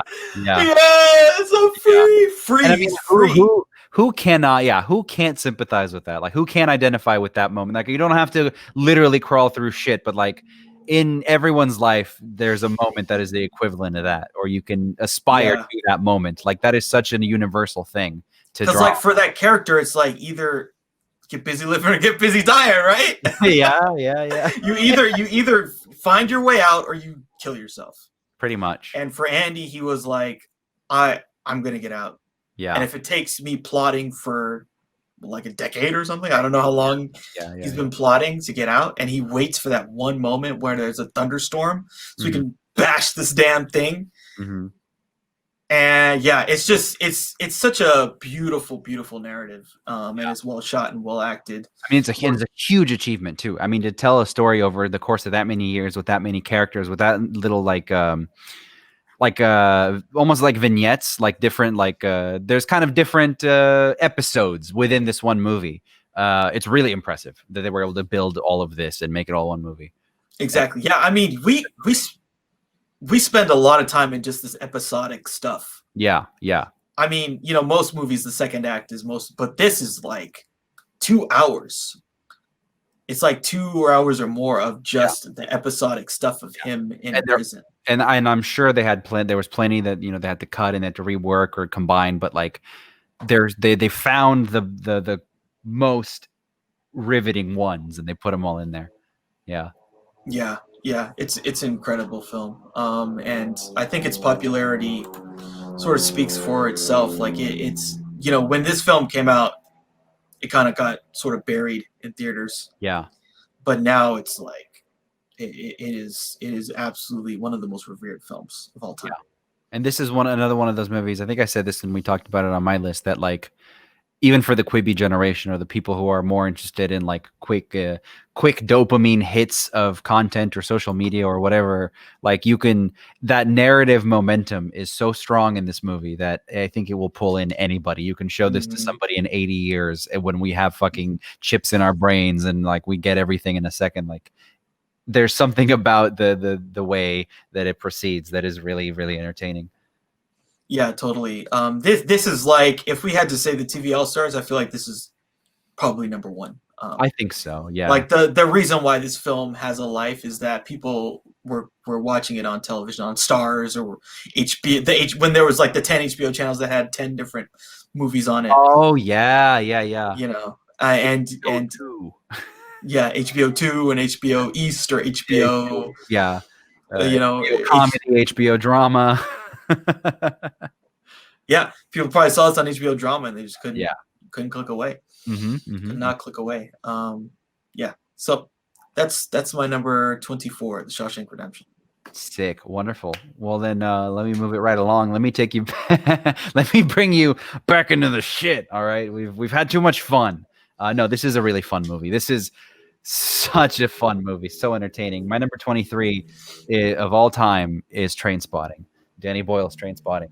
I fucking love this movie. And of course I love this movie. Why wouldn't I love this movie? It has a scene where the main character is literally diving into a shit crusted toilet bowl and he dives into it and then it turns into like a psychedelic thing because he's high and he goes into the bowl and then he's swimming in the toilet bowl and then he comes up out of the toilet bowl out of his high. It's insane. This movie is crazy and it's got a lot of that late 90s or like mid 90s kind of electro house British sensibility to it, like almost like a Guy Ritchie thing, sort of. Like this movie, in my opinion, Trainspotting is very close to a Guy Ritchie or a Tarantino thing in the way that the way the characters speak. It's got voiceover narration, so it's got a little bit of that Goodfellas thing going for it. It's got a cast of characters. I love the way these characters are described and they're set up. In particular, Robert Carlyle's character was it Begbie, who is just this fucking madman Scotsman who just like his character is basically just like he cannot be fucked with. And like his introduction is him just like beating ass in a bar basically and like nobody cares and he throws a guy off like a second story thing in the bar and like nobody cares. But what is this movie about? It's about a bunch of drug addicts. So already I'm in. But the way that they shoot these scenes, I mean, Danny Boyle is one of the most intelligent directors out there. The way that they shoot these, they used a lot of fisheye lens and a lot of a lot of those like MTV kind of mid '90s techniques to really sell you on like the mental state of these people. These people are basically mental patients. I mean, it's basically One Flew Over the Cuckoo's Nest with fucking drug addicts. I mean, it's insane. And it's very quickly paced and fast edited, and they're talking very fast. And then again, it's very quotable. It's fucking shite being Scottish. Like, you really got to be into that kind of British, fast moving kind of crime film almost attitude, kind of feeling to get into this. But like, once you get into it, it's just a great movie. And there's a lot of tragic shit that happens. It's just that since the characters are so like numbed up to it, like it's played off for laughs most of the time. And then there's a point where they're all so knocked out on smack that like a fucking baby dies, and then it's not funny anymore. And then ultimately the main character decide the whole thing, the whole tagline of this movie is choose life, right? He goes on this great epic tirade about like, what are you gonna do? You're gonna work an office job and do this and choose to be depressed and this and that, and that is like, no, fuck it, choose life. And then he decides to get clean, and then we have this like insane, we have all these crazy sets that they build for the scenes where he's getting clean, he's going through withdrawals, and he's like the baby on the ceiling. He sees the baby on the ceiling, and he's like, there's like a trap door in the floor, and he just like fucking falls through the floor. And the room, they do a lot of forced perspective stuff, and again, to make the room look bigger and make him smaller, and they do all this crazy shit in this movie. But I don't want to make it sound too artsy if you haven't seen it. This movie is every step of the way, like, this is, in my opinion, like a European version of like what a TV all-star looks like, because there's too much content in this movie. It's like too borderline NC-17 to be shown on American TV, because they're just fucking pussies about that stuff on American TV. Yeah. But like, this is like a European all-stars movie, and it's got a star-making performance from Ewan McGregor and a lot of these other guys who ended up making being in movies, like Robert Carlyle, who is in Formula 51, who we talked about at the very beginning of my list, and Johnny Lee Miller and some of these other guys who end up getting TV. These guys are great. Ewan Bremer. Right? Yep. Yeah. There's a lot of like, even the guy like the parents. Yeah, James Cosmo's in this. I've seen James Cosmo is like one of the fucking guys. He's like in every British movie ever. Like, Kelly MacDonald.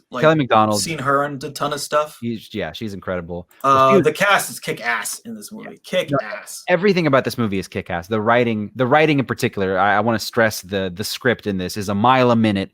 The dialogue, the quips, the cursing, it's this manic drug addict talk.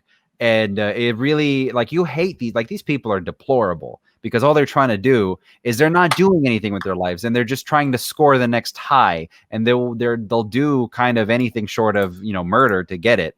But then they get involved with like money enters the picture, and that kind of ruins their friendship. And then eventually, again, our main character chooses life, and he gets clean and stuff. And they did make a sequel to this that came out recently, which is, in my opinion, almost just as good as this. Really recommend it. But Trainspotting, as an artifact of its time, I put this movie right shoulder to shoulder with Pulp Fiction and like Lock, Stock, and Snatch. Like, it's right up there with the greats. I mean, this movie is so fun and so entertaining. You're totally right. This feels exactly in that universe, that milieu, those films. Even Reservoir Dogs. Like, they're all trying to do similar things. Mm-hmm. It's just taking a different approach to, like, the stuff that happened in the 70s and 80s, where we're trying to talk about drugs and drug culture and what it does to people. Right. This is just similar stuff, but different actors, but still very grungy, grimy. Yeah. Strong characters, strong performances. This film was another one I feel like I saw just like on television or something at some point, and just was like, whoa, it just brings you in, man. You can't look away. You can't look away with these types of characters. It's just like too enticing.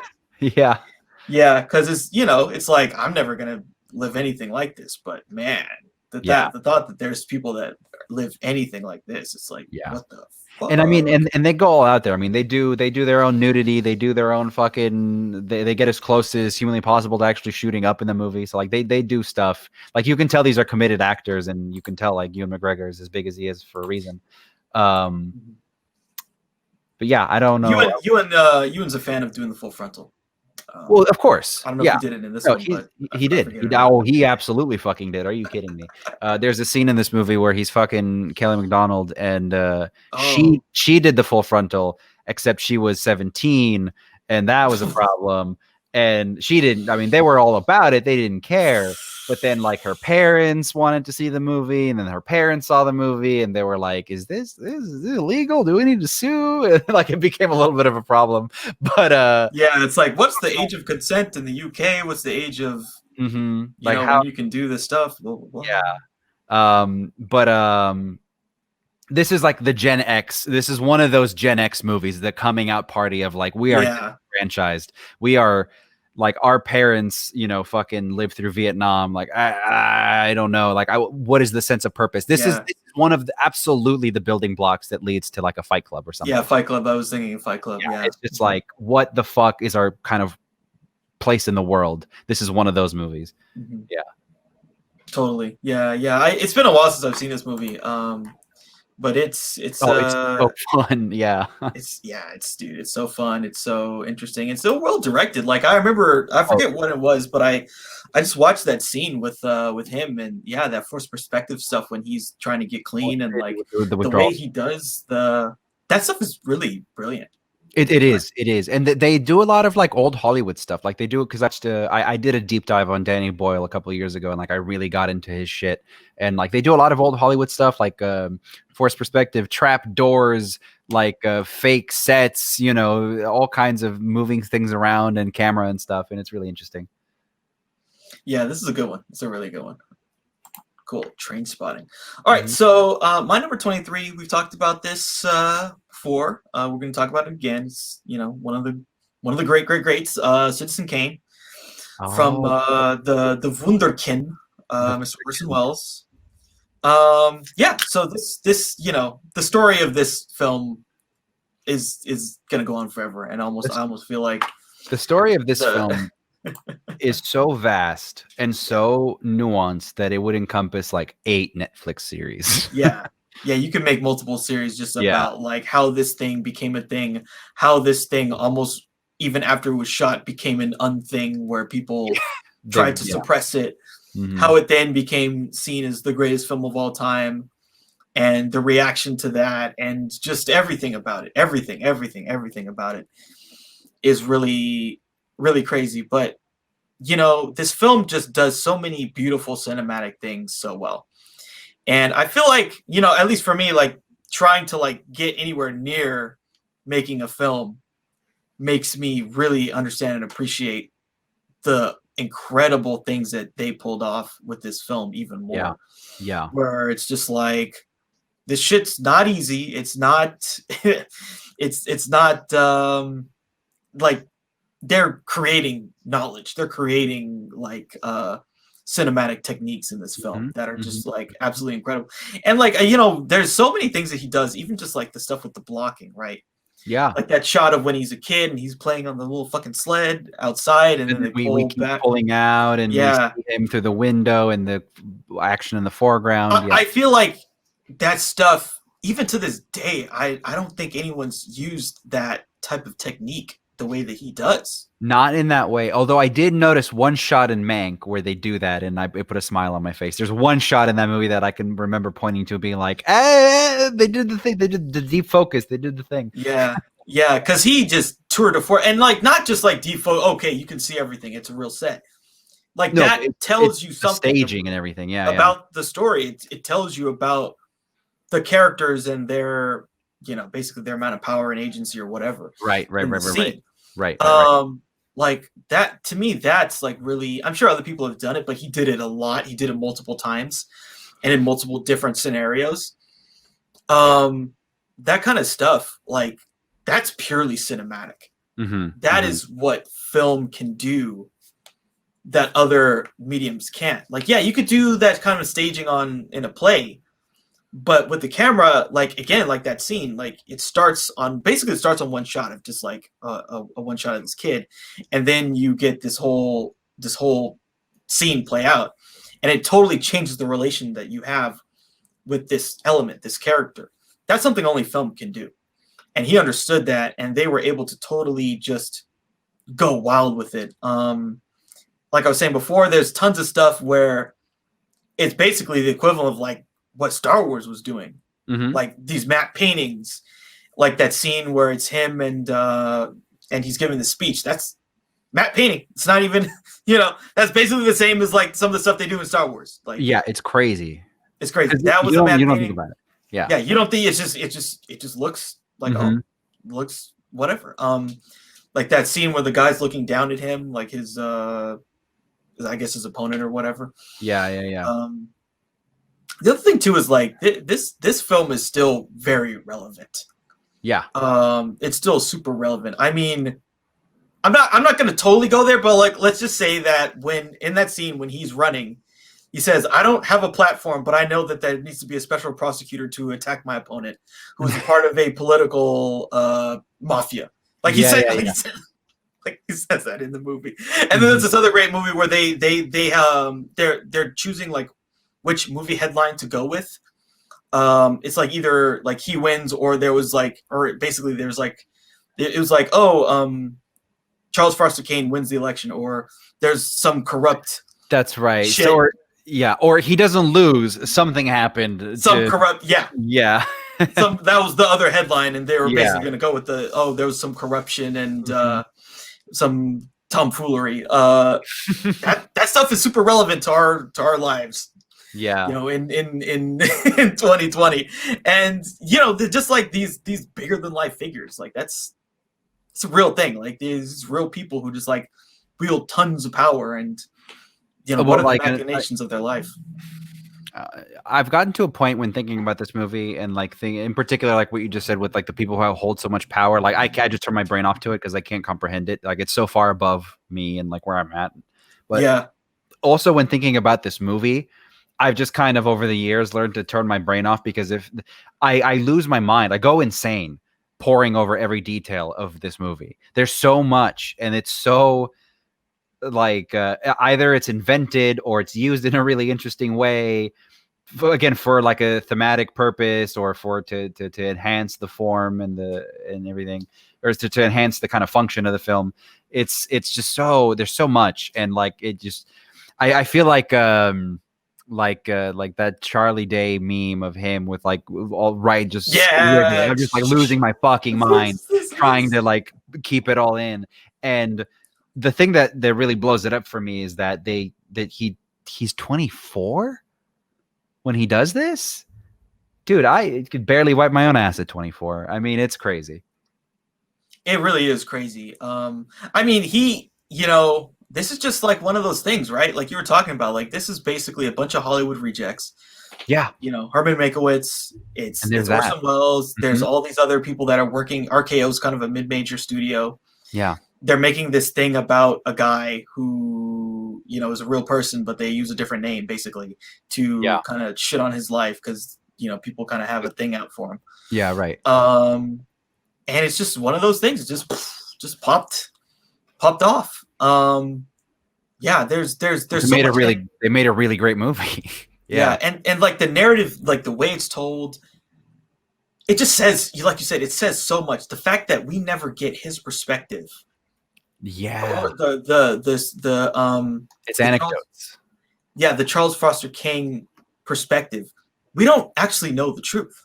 Mm-hmm. We just see, but that's what's going to happen in life. All of us, we're going to die, and it's like, oh yeah, or Lucian, he was great, and me and him, we used to talk about stuff, blah blah blah.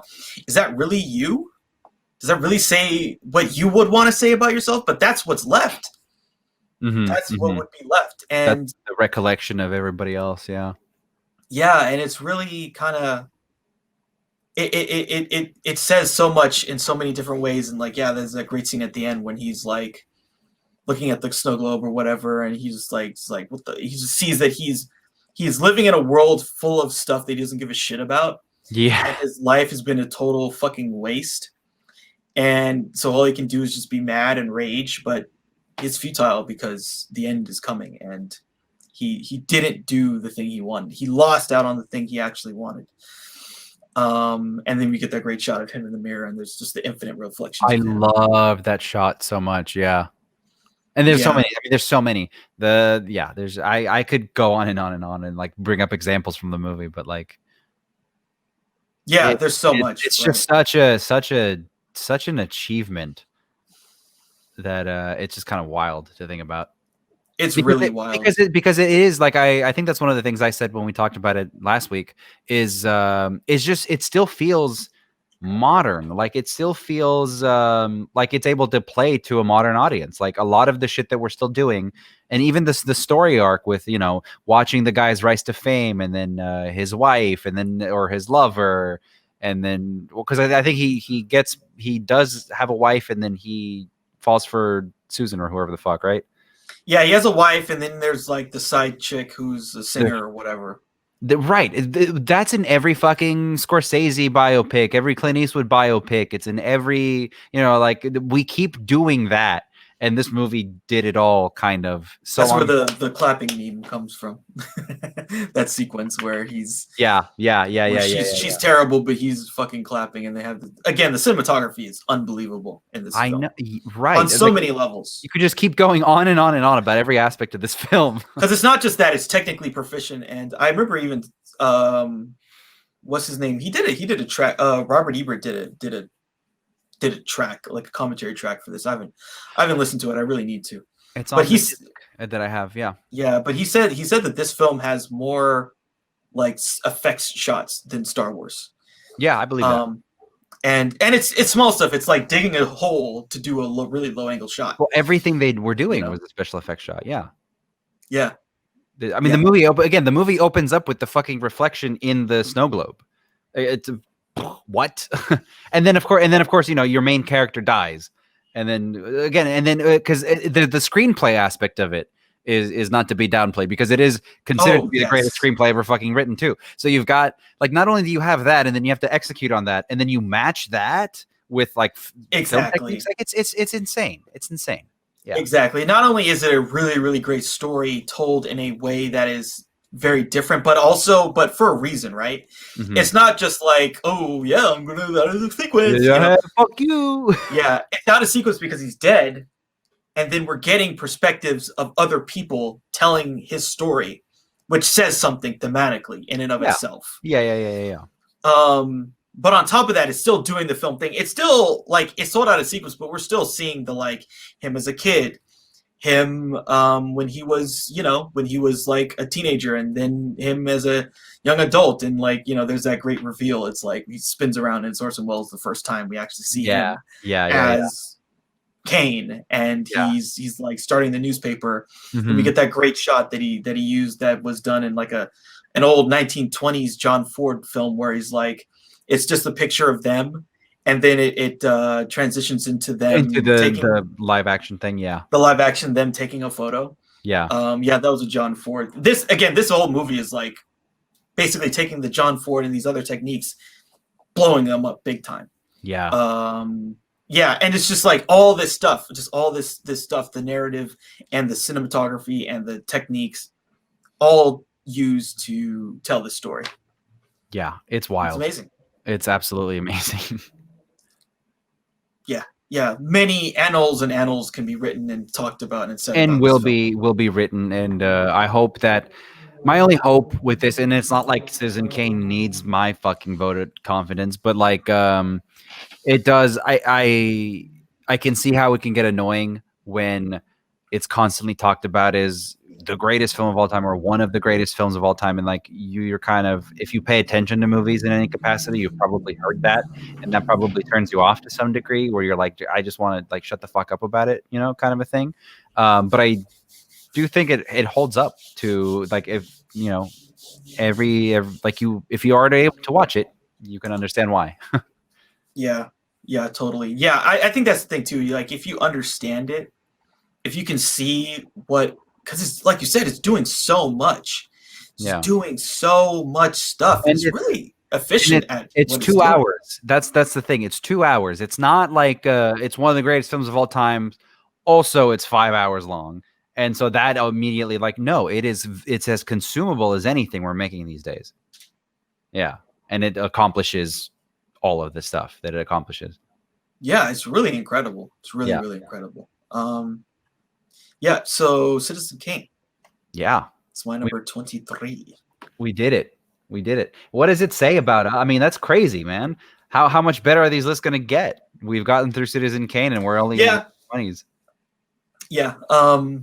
It gets good. You I'll know, tell you. yeah, go ahead. No, what were you going to say? Well, if like a lot of it is, you know, you're going to see a lot of films where, you know, is we've talked about this when we talked about Citizen Kane last time. Is XYZ better than Citizen Kane? Maybe not as a film, but like I love this film. You know, I love that film, and my relation to that film, and the more I consume that film, the more this film speaks to me, right? You know, like there's that stuff. And that's why, that's why the top, that's why the subjective kind of countdown list. And thank you for helping me segue right into this, which is the Citizen Kane, as far as I'm concerned, of action movies. There are many more action movies, and maybe they're more technically proficient, and maybe you think they're better, but I think this is the best one they ever made. And I can't even say that honestly, because I know I'm wrong. I know I have John Wick on my list already. I know there are things like that. I know there's fucking movies from the 60s and 70s, but like nothing can fuck with Bad Boys 2 for me. All right. Shit just got real. So my number 22 is Bad Boys 2. And it deserves to be up here. It deserves to be higher, in my opinion.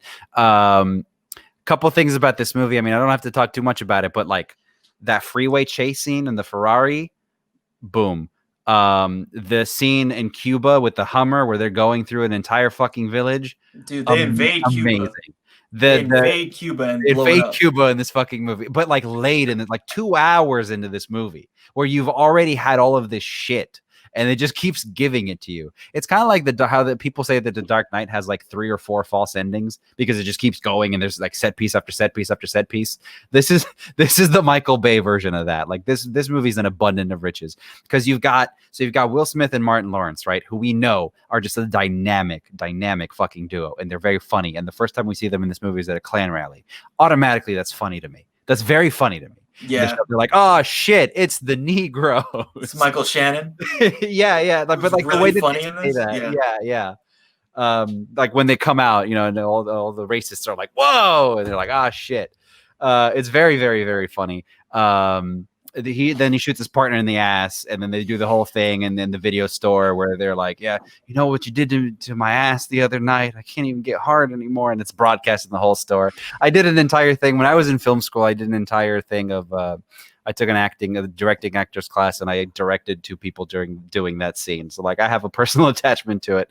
It's very fun for me. This movie. It's got all the comedy bits I like. You could say it's like off color or offensive or whatever, but like I think it works for the movie because these 2 guys, they're fucking idiots, and they don't care. And it's placed in the early 2000s where we were all fucking idiots. But that Reggie scene, dude.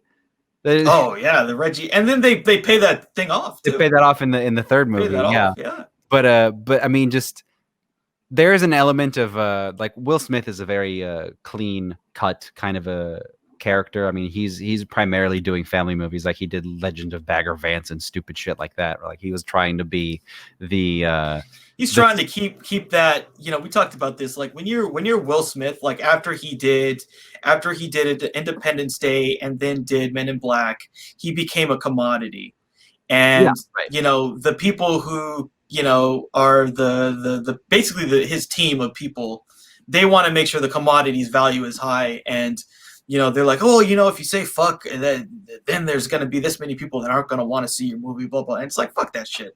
Yeah. I'm going to make Bad Boys 2. Exactly. And I love it. And again, in that Reggie scene where there's so many memorable lines, where it's like, you ever been with a man? You ever sleep with a man you want to? Shit like that. And just like chitty, chitty, bang, bang, and all this stupid stuff. But I want to stress that the action sequences are more than proficient. I mean, Michael Bay is Michael Bay for a reason, and he's not making $100 million movies because he sucks at it. He's making $100 million movies because he knows exactly how to take you on that fucking ride.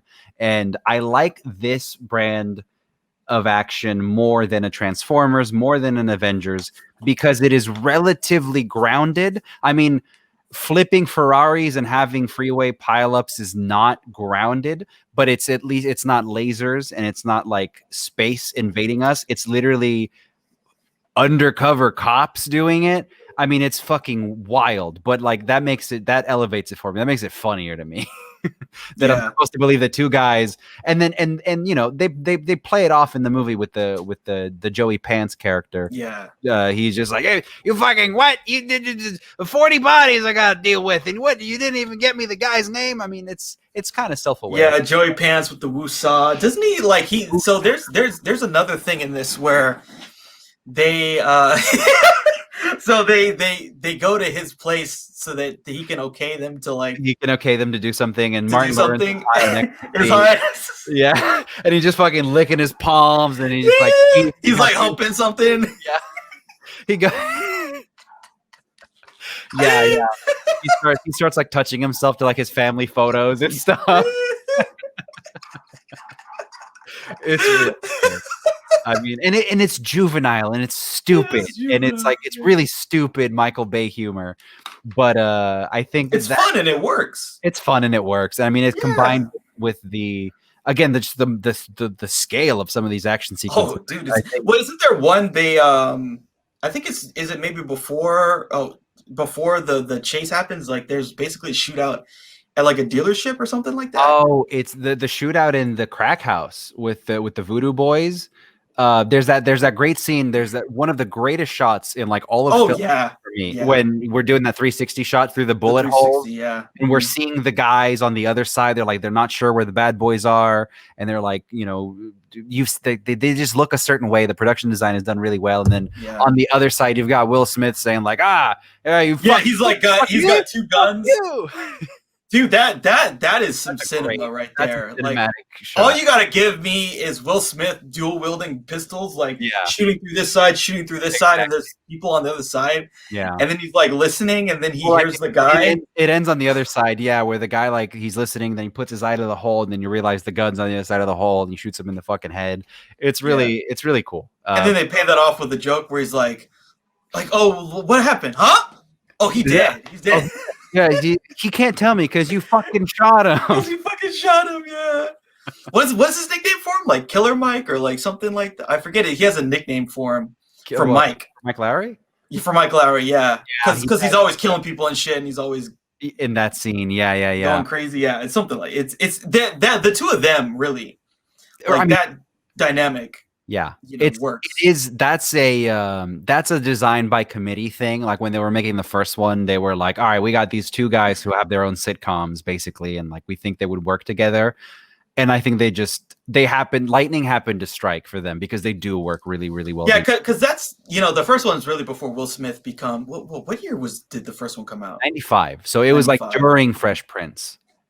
That was like, that's, you talk about the perfect moment. I'm sure whoever made that movie wish they had assigned Will Smith longer, basically. Well, like in terms of like keeping his salary lower, like whatever he got paid on that, dude, his shit quadrupled, quintupled by the time he did the next one. He tells the story of he didn't want to do he thought that his character wouldn't do it, or it looked stupid of him in that first movie running with his shirt open, right? In that like iconic shot where he's like chasing after a car and he's like running in slow motion or whatever, and you see his fucking muscles and his like in his chest and everything, and he didn't want to do it. He was like adamant. He was like, my character would not be running around. This is fucking stupid. Like he's chasing a criminal. And Michael Bay was like, shut the fuck up. This shot is going to make you a star.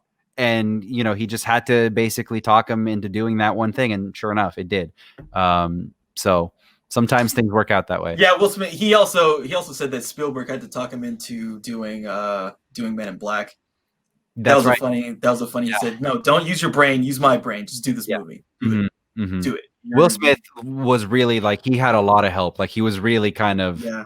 I mean, he was always the chosen one. Like he had the raw talent, but he was really kind of shepherded through. He really was like the right type of, because like everything about his persona is very sellable. You know, even the rap music without going Without like cursing and shit. Yeah. yeah. Well, even like, you know, I feel like cursing is the beginning of like cursing is not the problem of the 90s rap. I mean, not to Well, say the problem, but that's what made it cool. But like yeah. the drugs and the sex And the and sex and I the fucked this bitch and I fucked yeah. that bitch. And Yeah. that's dude, that's what rap that's why rap's the biggest, you know, one of the biggest genres of music today. It's like it's just palpable that that's real. People want to be a part of that kind of culture. Yeah. Yeah. But yeah, just all of that stuff about him made him more of a sellable Yeah, commodity. he's a lot. He's not squeaky clean, but he's a lot cleaner. And I think, but you know, Mm-hmm. but anyways, the point is, we get to Bad Boys 2. Will Smith's at the height of his powers. Martin Lawrence is at the height of his powers. This motherfucker turned after the first Bad Boys movie. He was turning. I mean, he was making really, really good shit, dude. I mean, fucking Life and Blue Streak and all of those movies, like really, really, really good stuff. Shout out to Big Mama's House. I mean, you know, so like these Dude, guys, that was a franchise, man. culturally very important. Yeah, like you say, he really had like he had some powers, some real Yeah. some play in Hollywood, you know. Yeah, and they both did, and so and with the Michael Bay, with the action sequences, and with the going above and beyond, like this movie really doesn't need that extra half an hour of assault, like raiding Cuba, but they fucking did it, and it's amazing. Yeah, just the Hummers going through the shanty towns, dude. Just like wow. You should go back and watch a clip of that. It's insane. So yeah, for all of these reasons and many more, Bad Yeah, Boys. the set pieces in this movie are really, really, really impressive. Yeah. Yeah, there's like even like in that chase scene, like there's fucking dead bodies falling off the car. Yeah. Oh, and it's then crazy. It's crazy, dude. It is insane because the scene starts with like them in a shootout. There's like an entire shootout leading up to that chase scene, and then they get in the car, and then we go. Yeah, that's what I was thinking of. Yeah, they're like a shootout basically in downtown Miami. They're in a shootout. The guys are get in a car or whatever. They steal some car, whatever. The Lowry and what's his name, and then they're chasing after these guys on a Well, no, it was Mike's Ferrari or Porsche. Mike's Ferrari, yeah. His Ferrari gets shot up. Yeah, right. So the comedy is like always there, but yeah, it all works for me. I like. Yeah, like a fucking Uzi, and you're like, and he like shoots up. Shoot outside the window. Yeah, Bad Boys 2. Bad Boys 2 is when you got the big dicks, the big dick energy of like, okay, I got Will Smith. I got Martin Lawrence. I got a huge budget. I'm gonna show you what I can do. Yeah, and we haven't even talked about like the villain in this movie. He's so fucking great in this movie. The just like the pissed off Cuban guy or Spanish guy, I think. Anyways, it's all good. So yeah, Bad Boys 2. Yeah, there's a lot. Even what's her name? Is it Gabrielle Union? Yeah, Gabrielle. That whole subplot is also in because like. It's interesting. He's Mike Lowry is like dating her, and he doesn't, and they don't want to tell. Yeah, and it like sort of ties into the whole thematic thing of like their partnership and like, will it can they stay together? Are they really bad boys for life or whatever? But they do have that line in this movie. The we ride together, we die together, bad boys for life, and it's just like yeah. It was before the Fast and Furious did the whole family thing. Yeah, really it is. And just like Michael Bay's a simple man. Like just give us some bikinis, some strippers, some action scenes, some shitty jokes. Yeah. Shitty joke like that's yeah. And this is the one where like the women are really hot, the action's really good, and the jokes are actually good. Some of the jokes are really funny. Ron Shelton actually is one of the writers on this script, and you can kind of tell like they had some talent in it. So yeah. Yeah, cool. Bad Boys 2. Bad Boys 2 is fun. What a crazy movie. Okay, so my number 22 is Psycho from Alfred Hitchcock. This is my favorite Hitchcock movie. This movie cool. Yeah, this movie there's a lot about this movie that I think is really cool. So first off, like this movie is, I don't know if there was any Hollywood movie on this level where you kill the protagonist Right. like a third of the way into the movie, and it's like, what? I remember that Oh, surprised me. yeah. I saw this movie like a lot later. Like I saw it probably after Reservoir Dogs and shit like that. Like I was like, it's an old movie. What can it possibly do? And I was like, whoa, that's surprising. This movie is also basically the first real slasher. This is hmm pretty much a hmm slasher movie. The villain in this movie goes around chopping people up. Yeah. It's also kind of a plot twist movie, right? Because like the whole time you think the mom is just this Yeah. person who's killing people, and it turns out he is the mom, and then they give us this whole expositionary kind of thing explaining it from a The psychological psychology of it. Yeah. That's psychology of it. trust me, that was very, very surprising to me. Like this is not where I was expecting to find that stuff. I was expecting to find this stuff in like a David Fincher movie and not necessarily in a movie from 1960. Yeah. Yeah, and I think that's really why he was interested in this. There's, again, the stuff you like, the psychosexual stuff. Yeah. Yeah. Yeah. Him looking at her and like, okay, this is a movie from 1960 that has this dude jacking off while he's watching someone. Like that's Yeah. what's Yeah. happening. Yeah. Yeah. And then he's jacking off, and then that triggers the mom side of him. So then he kills her, Yeah. and Yeah. that's the movie that they're showing us in 1960. And then he goes into this woman's bathroom and fucking stabs her to death in one of the greatest scenes in cinema history of this killing, in the shower. Yeah. Well, we've already talked about Hitchcock and how like, but that's the reason that this movie is so regarded is that like he doesn't need to show you the shit. He knows enough. I mean, he knows how to structure a movie so that he doesn't need like the train going into the tunnel. We talked about that. Like he doesn't need to show you the fucking guy beating off or whatever. That's a separate like that's its own genre of movie now, right? Of the degenerate psycho killer. But this is a lot more subdued because it had to be, and that makes it even scarier. Just the voyeurism was enough to implant in people's head. Exactly. This guy's nasty. People are like audiences aren't that dumb. Like they pick up on that stuff. And Anthony Perkins, this is one of the great performances of all time. Absolutely, all time. Yeah. He's kind of an underrated guy. He is. I don't know why he kind of like he should have been in more shit. I think he made some bad choices, and also I think he was like insane. But I like some of the B movies that he ended up doing later in his career. Like he made some real garbage that I like. But yeah, I think he could have been like on the classic Hollywood. He could have hung out in there for a while. Yeah, the other thing too is this is the type of movie where you get typecast, right? Yeah. This is the type of movie. This is the type of movie where it's also kind of like you're doing a weird, like it's a weird role, and it's hard to like kind of go up from that. I really like him in The Trial, another Orson Welles film. Mm-hmm, mm-hmm. Yeah, I feel like that's the other film because like Orson Welles got it. Like, oh, this guy's fucking talented. Yeah, I'm not gonna pigeonhole him as like the weirdo dude in the corner, Mm-hmm. But yeah, Wells is working outside the system because the system can only see what's in front of them, and they're like, well, audiences are gonna see this guy and they're not gonna take him seriously. They're just gonna think about him killing his fucking girl or whatever. They're gonna think of him in that dress. Yeah, exactly. In Psycho. But yeah, I love this film. It's definitely my favorite. It's probably basically my favorite horror film, I'd say. And I just think that it's pretty interesting. Like it's interesting that this is basically really his. He did other horror films like The Birds and some shit like that. But this to me really kind of is emblematic of his thematic kind of stuff. Yeah. Okay, why is the person killing people? Because they have this psychosexual hang-up that's been just sitting there.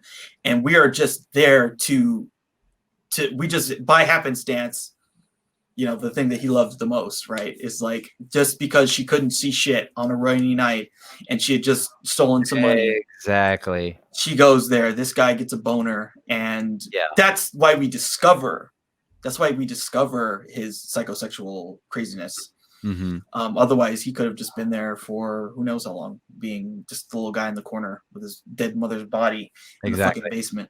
Yeah. I love this movie. I really love it. So. No, same. I feel the same way. I don't. As a horror movie, probably because my palate has been ruined by watching all of the extreme bullshit that I watch. And some of the other psycho crazy stuff that I go after, it does still feel a little tame, I guess. It's super tame. but that's just because Super team. I Yeah. put my expectations on it. If I remove those, this is absolutely one of the greatest fucking movies ever made. Yeah. And in particular, that scene when he's talking to her and you see the fucking stuffed animal on the wall. I The mean, it's birds. Yeah. yeah, the Just birds. looming down. That's Yeah. what it is. Yeah, it's incredible. I mean, it's really good shit. But yeah, I mean, that's just Hitchcock for you, right? So Bernard Herrmann did the score for this, right? Yes. Yeah. Yeah. It's fucking incredible. Yeah. Yeah. Yeah. I mean, this is also like one, it has some really good jump scares too, actually. It Like does. when the dude, the detective shows up and then she just fucking he just comes out and just like stabs him. And then he does that really cool like rear projection of him falling down. Just really cool shit. Just really, really, he's just one of the most brilliant cinematic minds. Yeah, Hitchcock is the well that all of the stuff that I personally adore comes from. Is that idea, that scenario based thing of like happenstance? Oh, what's going to happen next? And it's the reason that we have those horror movies still, that people in the theaters are screaming like, ah, she's behind the door, bitch! What are you doing? Oh my god! Where like the audience is told more than the character knows, and then we're able to freak out about it, kind of. I love that stuff. Yeah. Cool. All right, we're doing it. We did it. Wow, we made it, huh? Yeah, so we're at 21. 21 is another one that should have been in any other world would be in my top 10. And it's certainly enhanced by my experience with watching it over and over again as a kid. But there's just too many other movies I want to talk about that I like. But number 21 is Training Day. It's just, I can't say right. Yeah, I can't say enough about this movie. I'm exhausted right now, but I'm going to try to summon every little ounce of passion I have when talking about Training Day. So, first of all, it's an LA movie, and I fucking love LA movies. And it's an LA movie in that it really nails the kind of the different subsections of the, like, I guess you could call it the underworld, but it's like really all the different gangs. You've got the Cholos, they're represented in this. You've got a lot of different black gangs represented in this. Bloods and Crips and other Bloods and Crips, right? Which are very real things, which is kind of scary to put in a movie. I mean, really, if you think about it, like it's kind of scary to do that, especially for someone like for Warner Brothers or New Line Cinema or whatever, whoever the fuck this was made for. I think it was New Line. But there's a couple strokes of genius when it comes to developing this movie. You've got the script from this guy who is an LA resident and he's been in gangs and whatever, David Ayer, right? He's a Hispanic guy. And then who are you gonna, this is great, but who is gonna make this fucking movie? Who are you gonna give this to? You're gonna give this to some old white guy? Like, it doesn't how are you gonna sign on? Okay, so the black detective is showing this white cop and there's all this racial stuff in the movie, and like, well, how are you gonna do it?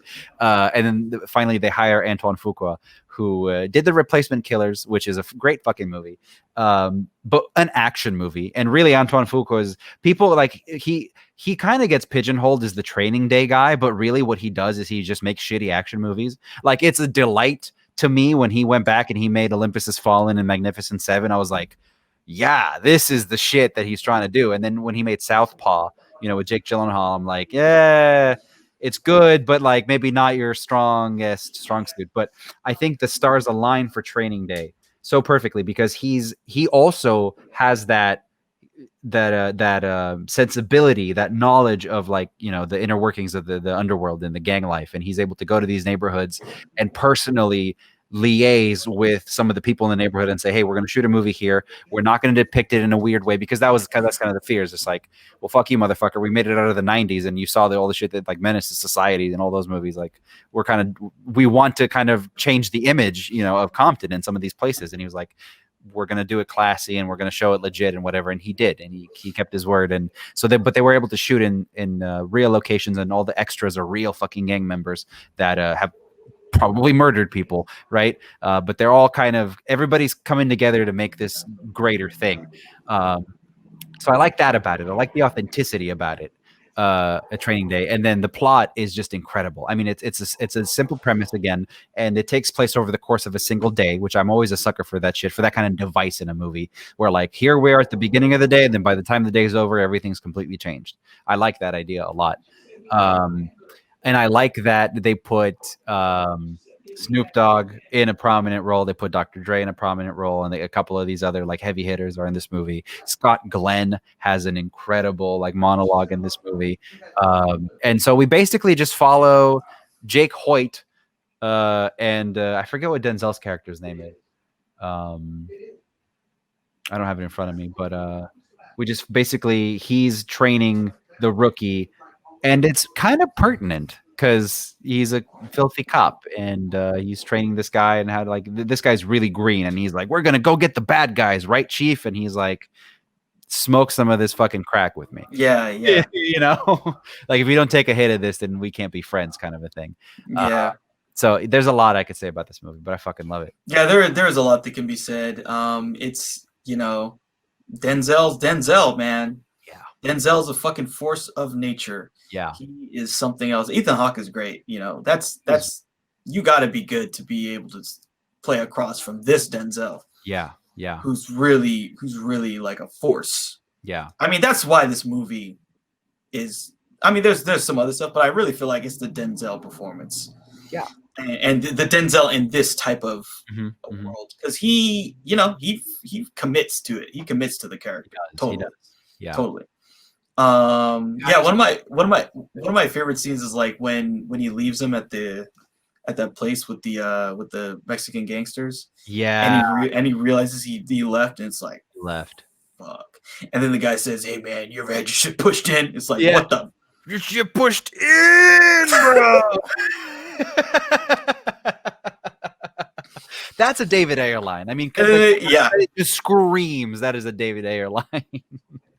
What I love too is like they like when they play that shit on TV, they censored that shit. Oh, they censored the fuck out of this movie. I'm so glad I didn't catch this on TV. This is another one of those like TV all stars where like it kind of pulls you in. But I saw this. I was a kid in Romania, and my grandfather had some DVDs, and this was one of them for some reason. And it was one of the like 2 or 3 DVDs that we had. And so Training Day got played on my computer every single day. Yeah, I had a DVD drive. I was one of the lucky kids with a DVD drive. Every single day I watched this movie. And so it kind of planted the seed for my love for these kind of Odyssey type movies of these 2 characters going through the course of a day and like learning shit, basically. Mm-hmm. Planted the seed for like the location based movie, the LA movie. Yeah. I really love the execution of this movie, and the kind of just the Denzel performance is Denzel is amazing. You cannot look away. You cannot look away from him in this movie. Yeah, and the end of it, just King Kong ain't got shit on me. Yeah. It's great. It's great. Yeah. And he's it's pretty quotable. I mean, does she have a liquor license? What? A lick her license? Is she a dyke? A lesbian? I mean, right? Like these are the types of things that, like, in the first 10 minutes of the movie, are like, oh, this guy's kind of a piece of shit, isn't he? Yeah. Yeah. It's really smart the way it plants those seeds. So yeah. Totally. Definitely one of my favorites. Cool. All right. So my number 21. Needs no introduction. It's Pulp Fiction. Wow. Okay. Yeah. We're bringing out the big guns already. Yeah, we're bringing out the big guns already. All right. So Pulp Fiction is definitely another one of those movies. I saw it on TV. I saw, I'm pretty sure at some point I like saw the whole thing from beginning. I'm sure that at some point I watched it like in the middle, but like, yeah, just like from the beginning, right? From that opening scene, it's the 2 of them talking. Garçon, coffee. Garçon means boy. It's like, what? And just like they're just fast talking. It's like, yeah, man, we kind of stuck up, blah blah blah, and like the way that they're talking. And dude, the music in this movie, the lines in this movie, there's a lot. I was just thinking about some the other day, like when we get to that whole sequence when Vincent's getting the drugs, and he says, "Am I in Inglewood?" He says something before that. Yeah, but right. but like talking about the quality of his drugs and shit, and just everything about the way these stories flow together it's just like magical, man. It's magical, and I remember. So the first time I ever saw this movie, I remember just feeling like oh my god, I must have more of this universe. I Right. have to. I want more Mhm. because it leaves you. You know what happens next, Yeah. right? You know what is the conclusion of the story, in terms of like temporally. Mhm. But the way you're left at the end of this film, it's really great because you want more story. Yeah. You want more from this world. You want more of these Or characters or yeah, you something. want more of the you wanna just hang out in this world a little bit longer. Like, you just wanna it doesn't really matter if it leads anywhere, which is part of the point of the movie, I would argue. But you just wanna hang out with these people. Yeah, just every one of these little vignettes is just so cool and interesting. Yeah. And like this is it. This is the pinnacle of what Tarantino is trying to do Mhm. with the music and when they go to Jack Rabbit Slims and it's this super. It's basically if Tarantino created a restaurant, that's It's what it is. exactly what it's like, That's what what it Planet is. Hollywood failed to be. Yeah, yeah, Yeah. exactly. And then they come home and he's like, he's like, okay, I can't try to fuck this chick because it's gonna get me killed or whatever. You're gonna And go she's home, jerk off, and that's all you're and gonna that's do. all you're gonna do. And she's like playing this music, and she's dancing, and like again, every song you're just like, Yeah. dude, I gotta listen to the song. The song that they're dancing to, right? Yeah, the Chuck Berry. The Yeah, yeah, Chuck Berry song. It's like everything he's doing is just making me want more. yeah. Mhm. Everything about it's just like pop culture gold Yes, yes. because you're getting all these things that are like is there like when you watch this movie, what time period do you feel like it is? Is this the 70s? Is this the 80s? Is Right. this the 90s? This is all of it Yeah. together. Yeah. He creates his own world. He creates a world Mhm. that exists outside of time. It's just this continuum of pop culture that Yeah. just exists because Tarantino creates it, because he takes everything he likes from every moment and he puts it in just the right In spot to hit you.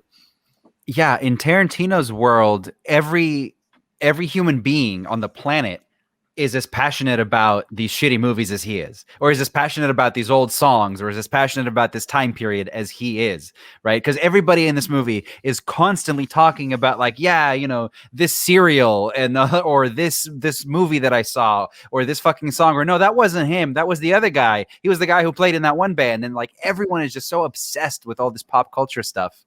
And I think in his mind, he would like it. His ideal world, which he creates in this movie, is everybody's into that shit. And I love that conversation that Butch has with his cab driver, about Yeah, like, but killing. Yeah, my name's Esmeralda, and it means this. What is your name? Esmeralda Villalobos. Villalobos, right. And what is your name? He's like, I'm American, honey. Our names don't mean shit. Yeah, dude, I love that because like the way that he delivered that line. "Oh, what is your name? Yeah. My name's Butch." He literally says it like that. It's so amazing, and he's shooting it with like a rear projecting, so Yeah. it's just so cool. It's like a 1940s scene, like it just ripped out of a different movie, and you're like, whoa. Yeah, but it's super cinematic, and it's like there's a feeling to it. Dude, it's just so everything about it's cool, and that whole sequence starts from this story, right? Where it's him as a kid, and then fucking Christopher Walken with that monologue or whatever. Yeah. It's like, my father's watch held it up my ass, and he just kills it. And he's watching fucking cartoons and shit, and it's just like he kills it. Yeah. He kills it. Yeah, every piece of this thing is just like each one of them in and of themselves is almost like a perfect story. Yeah. But we're getting the best part. Like, we get all of these amazing payoffs of all these stories, and then we get all of the best parts of all these stories put into one film. Yeah. Yeah, and just like the stuff with Butch, and then he like, that whole thing is so great. And like, you see, he has this problem with Vincent, calls him Palooka, which is he's the guy who's going to throw a fight. Mm-hmm. He keys his car. He then sneaks back into his house, sees him, kills him because of the fucking toaster, because he's got a Pop-Tart, the goddamn oven. Yep. And then he's driving. He gets the watch. He's driving away. And who does he see? That's my favorite. Motherfucker. But yeah, the way he says it, motherfucker, runs over Kathy Griffin, hits Kathy Yeah. Griffin, Yep. and then they get into this long thing. It just And keeps then going. Like that's by far my favorite story in the whole film because it yeah, just keeps fucking devolving until we end up with like a sweaty, sticky gimp. dude, Like, and then we like the fact that it then goes into the like Nazi sex deprived, yeah, like the fuck. yeah. It goes there, and he's like, "Eeny, meeny, miny, mo, who we're gonna fuck." Right. And he's like using all this like racist shit. Yeah. Catch something Not the else. tiger. Yeah. Yeah, not, not the No, tiger. it's brilliant. I mean, I love that it. I just love that it goes there and it all kind of works. I mean, and you know me, like I wouldn't. I love nothing more than the idea of these dudes getting fucked in the ass in a basement. Like that's like home field advantage for me. But like it's somehow you're able to flow into these situations and out of them again, and then back into them again throughout this entire film. Yeah. Yeah, what I love too is that like, he thinks the way. Okay, what's the payoff to that scene, right? So he's in. It's so fucking brilliant. So they're in this. They're in a pawn shop, right? Yeah. And so the walls are full of shit. Right. It's like choose your B movie weapon. Mm-hmm. That's literally what happens at this I'm point. pretty sure I saw a chainsaw on there There's too. a chainsaw. Like it's so perfect. I think he picks it up. I think he picks up a bat. He picks up the chainsaw. Yeah. And then he sees the katana. And he's like, I have to use the katana. Right. And it's just like it's so amazing because like that's like this movie's basically an elevated B movie, right? It is the every single one of his movies is an elevated B movie. Yeah, this one in particular though. Yeah, feels like the highest you could ever elevate, possibly. Yeah. Maybe something will outdo it, but this is the elevated B movie. Yeah. Right. Drugs, sex, right. Crazy shit. Yeah. And then I feel like that just sums up the whole thing. It's like it's like a fucking video game. Choose your weapon. Yeah. And it's just like and I have the same. I want the katana. Mm-hmm. I want to kill someone with a fucking katana. Yeah. And I mean, you don't need to sell me any more on why these people need to get chopped up. Any one of these weapons will do. Like I just want to see fucking blood on the walls. And then the conversation that they have after he kills the guy with the katana, and he's like, "Are we okay?" Like, nah, man, we're pretty far from okay. And then he goes and is like I'm about to get some hard hitting. Yeah. We'll work on the homes here with a pair of pliers and a blowtorch. You hear me talking here, Billy boy? I'm gonna go medieval on your ass. He's like, I'm talking about like, I fucked you over on a bet. Oh, that. Yeah, we cool. There is no me and you. Mm-hmm. You lost your LA privileges, which is like a whole nother thing, right? Yeah. that whole like LA privileges shit, mm-hmm. Which is probably a real thing. He's like you, and basically like, okay, I'm gonna get out of town. You'll never see me again. And then he gets on the chopper, then goes to his wife. He's like, "Come on, baby, we gotta go. What happened to my Honda? I had to crash your Honda, baby. Oh no, well, what is this? It's whose motorcycle is this? Zed. Well, who is Zed? Zed's dead, baby. Zed's dead." Yeah, that is the temporal end of the movie. Correct. Yeah, that's the last line. But that's such a shitty like 70s blaxploitation movie line. Zed's dead, baby. Zed's dead. Like that's something you would see in like a grindhouse fucking movie from the 70s or something like that. And like you said, I mean, it's brilliant. It's a very, very high brow. It's a highbrow, lowbrow movie. I don't know. It's just the writing is so good that it just elevates all of it. It's just so good, and really the fact that all of these they're just so palpable, right? Like the pure cinematic interest that we have, and all of them are so good. The thing with the drugs, where she takes his drugs, and he's fucking driving to get to his drug dealer, and they have to insert the fucking thing into her, the adrenaline, so she doesn't die. Yeah. Every single one of these stories is just pure cinematic gold. Yeah. Well, it's weird. The last thing I think I want to touch on this movie is that as a filmmaker or as a student of film who's like really steeped into the classical kind of the classical approach, or like you're really studying John Ford and you're studying story structure and all this stuff. Why does this movie work? Because on paper it doesn't work. It shouldn't work at all. Yeah. There's no there is a beginning, middle, and end, but it's like It's out of order. it's shuffled, so that's weird.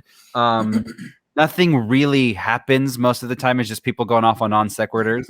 Like, why is that entertaining? Why can I watch the Jackrabbit Slim like scene and be entertained? Because it's just people talking about bullshit for 20 minutes. Like it makes no sense from like a constructionist point of view.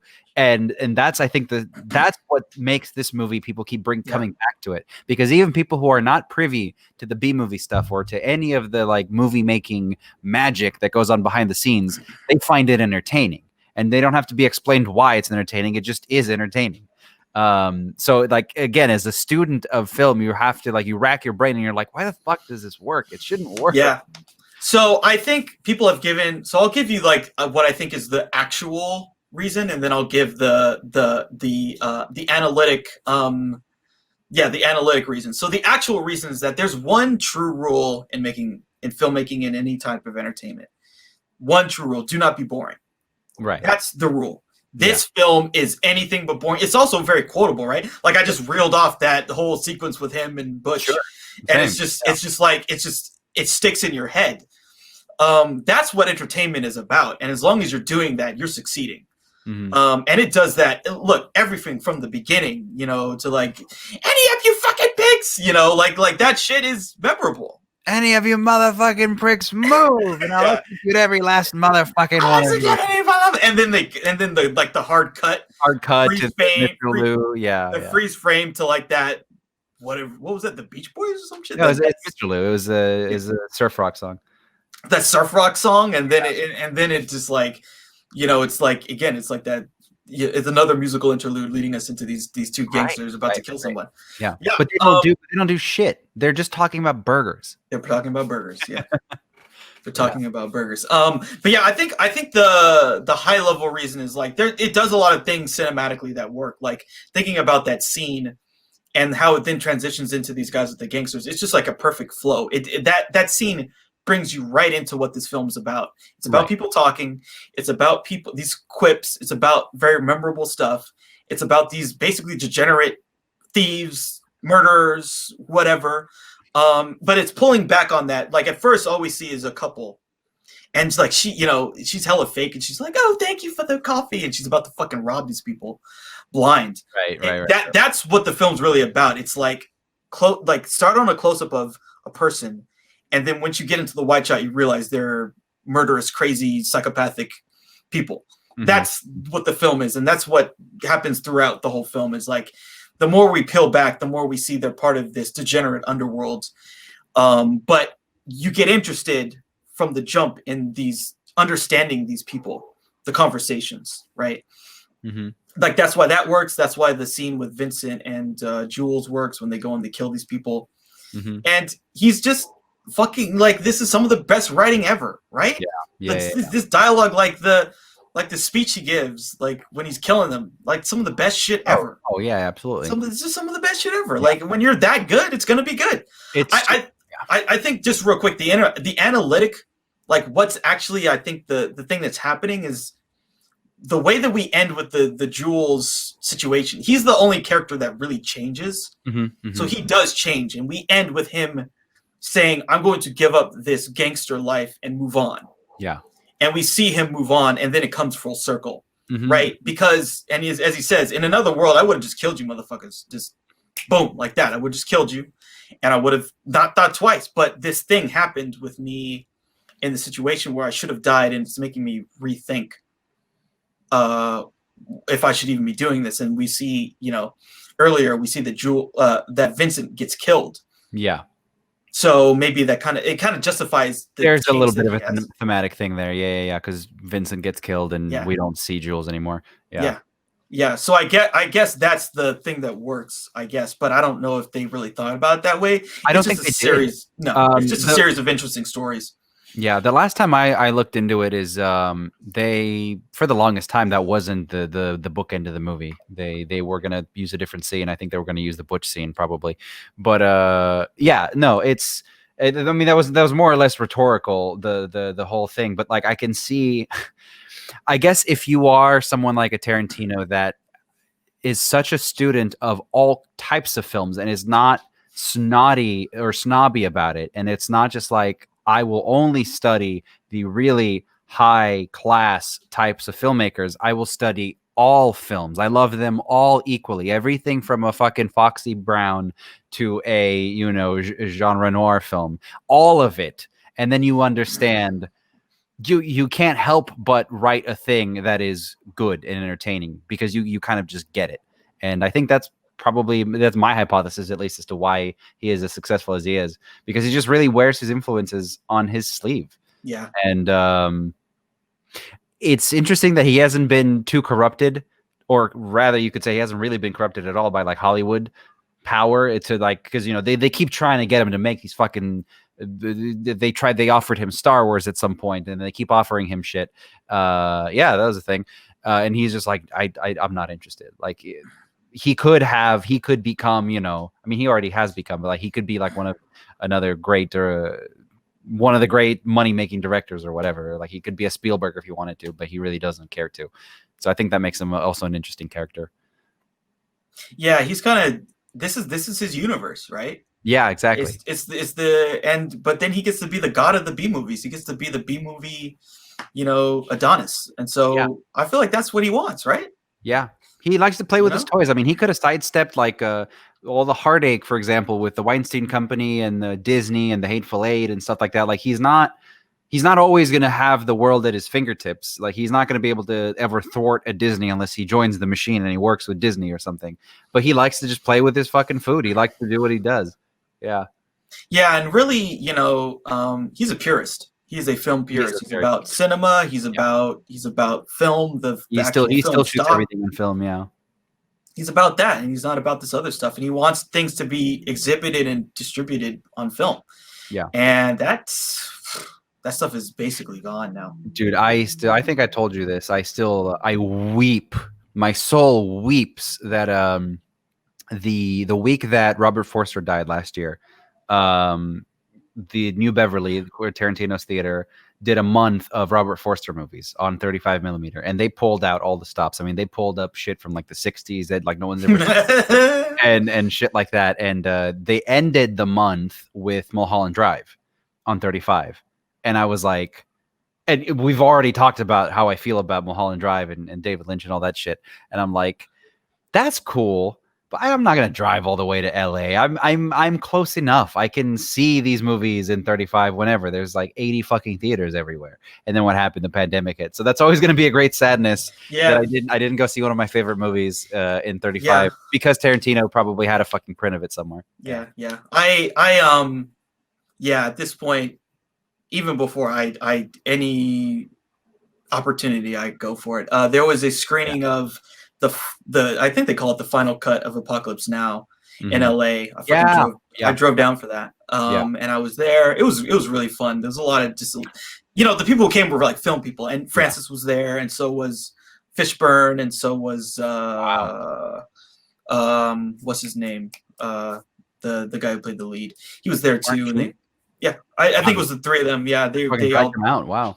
Yeah, they all were there talking about it, and they had this guy, I think his name's Scott Mance or something like that. He does these interviews and shit. So he was doing the interview, and it was just nice to see him, like, dude, and like he got when Francis came out, he got like a 3 or 4 minute standing ovation. Absolutely. And dude, it's just like, look, watching that movie with an audience of people that gets it. Yeah. Where like when Kilgore comes out, people are fucking clapping and shit. People are fucking clapping when he says that line. It's like, okay, this, and that's the thing that's kind of gone away, right? Like that's the thing that we're missing about cinema is that that's to be, like imagine seeing Pulp Fiction with a group of people who love I have. movies. Yeah. Yeah, it got put in theaters at some point, like 2014, I think it was, and I fucking went. I ran to the theaters, and it was Yeah. a packed room, and everybody was just living it up in that theater. Yeah.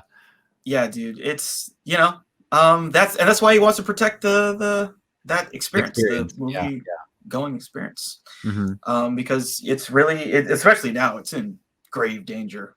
Grave danger. Oh, it's basically it's on life support. It's like they're just waiting for the shoe to drop at this point. Yeah. Yeah.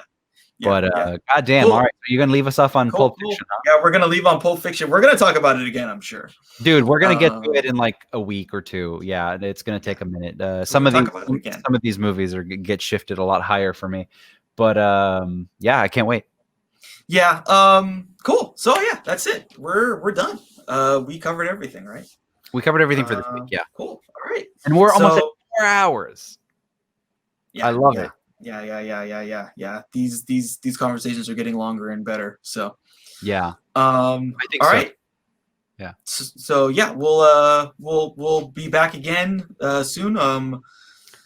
Possibly see you next year. You know, I think we're, again, like I said at the top of this thing, we're like 8 days away from 2021. So at least when we're recording this. So I guess maybe we'll see you guys next year, and hopefully in 2021, I don't have to keep telling you I could have gone to see Mulholland Drive, but I didn't, and now the world is ending. Hopefully, a year from today, I can say they opened the fucking New Beverly back up, and I got to see some of my favorite movies there. Yeah, I'm seeing everything. I remember there was a while back in San Francisco. I forget there's one really old theater in San Francisco.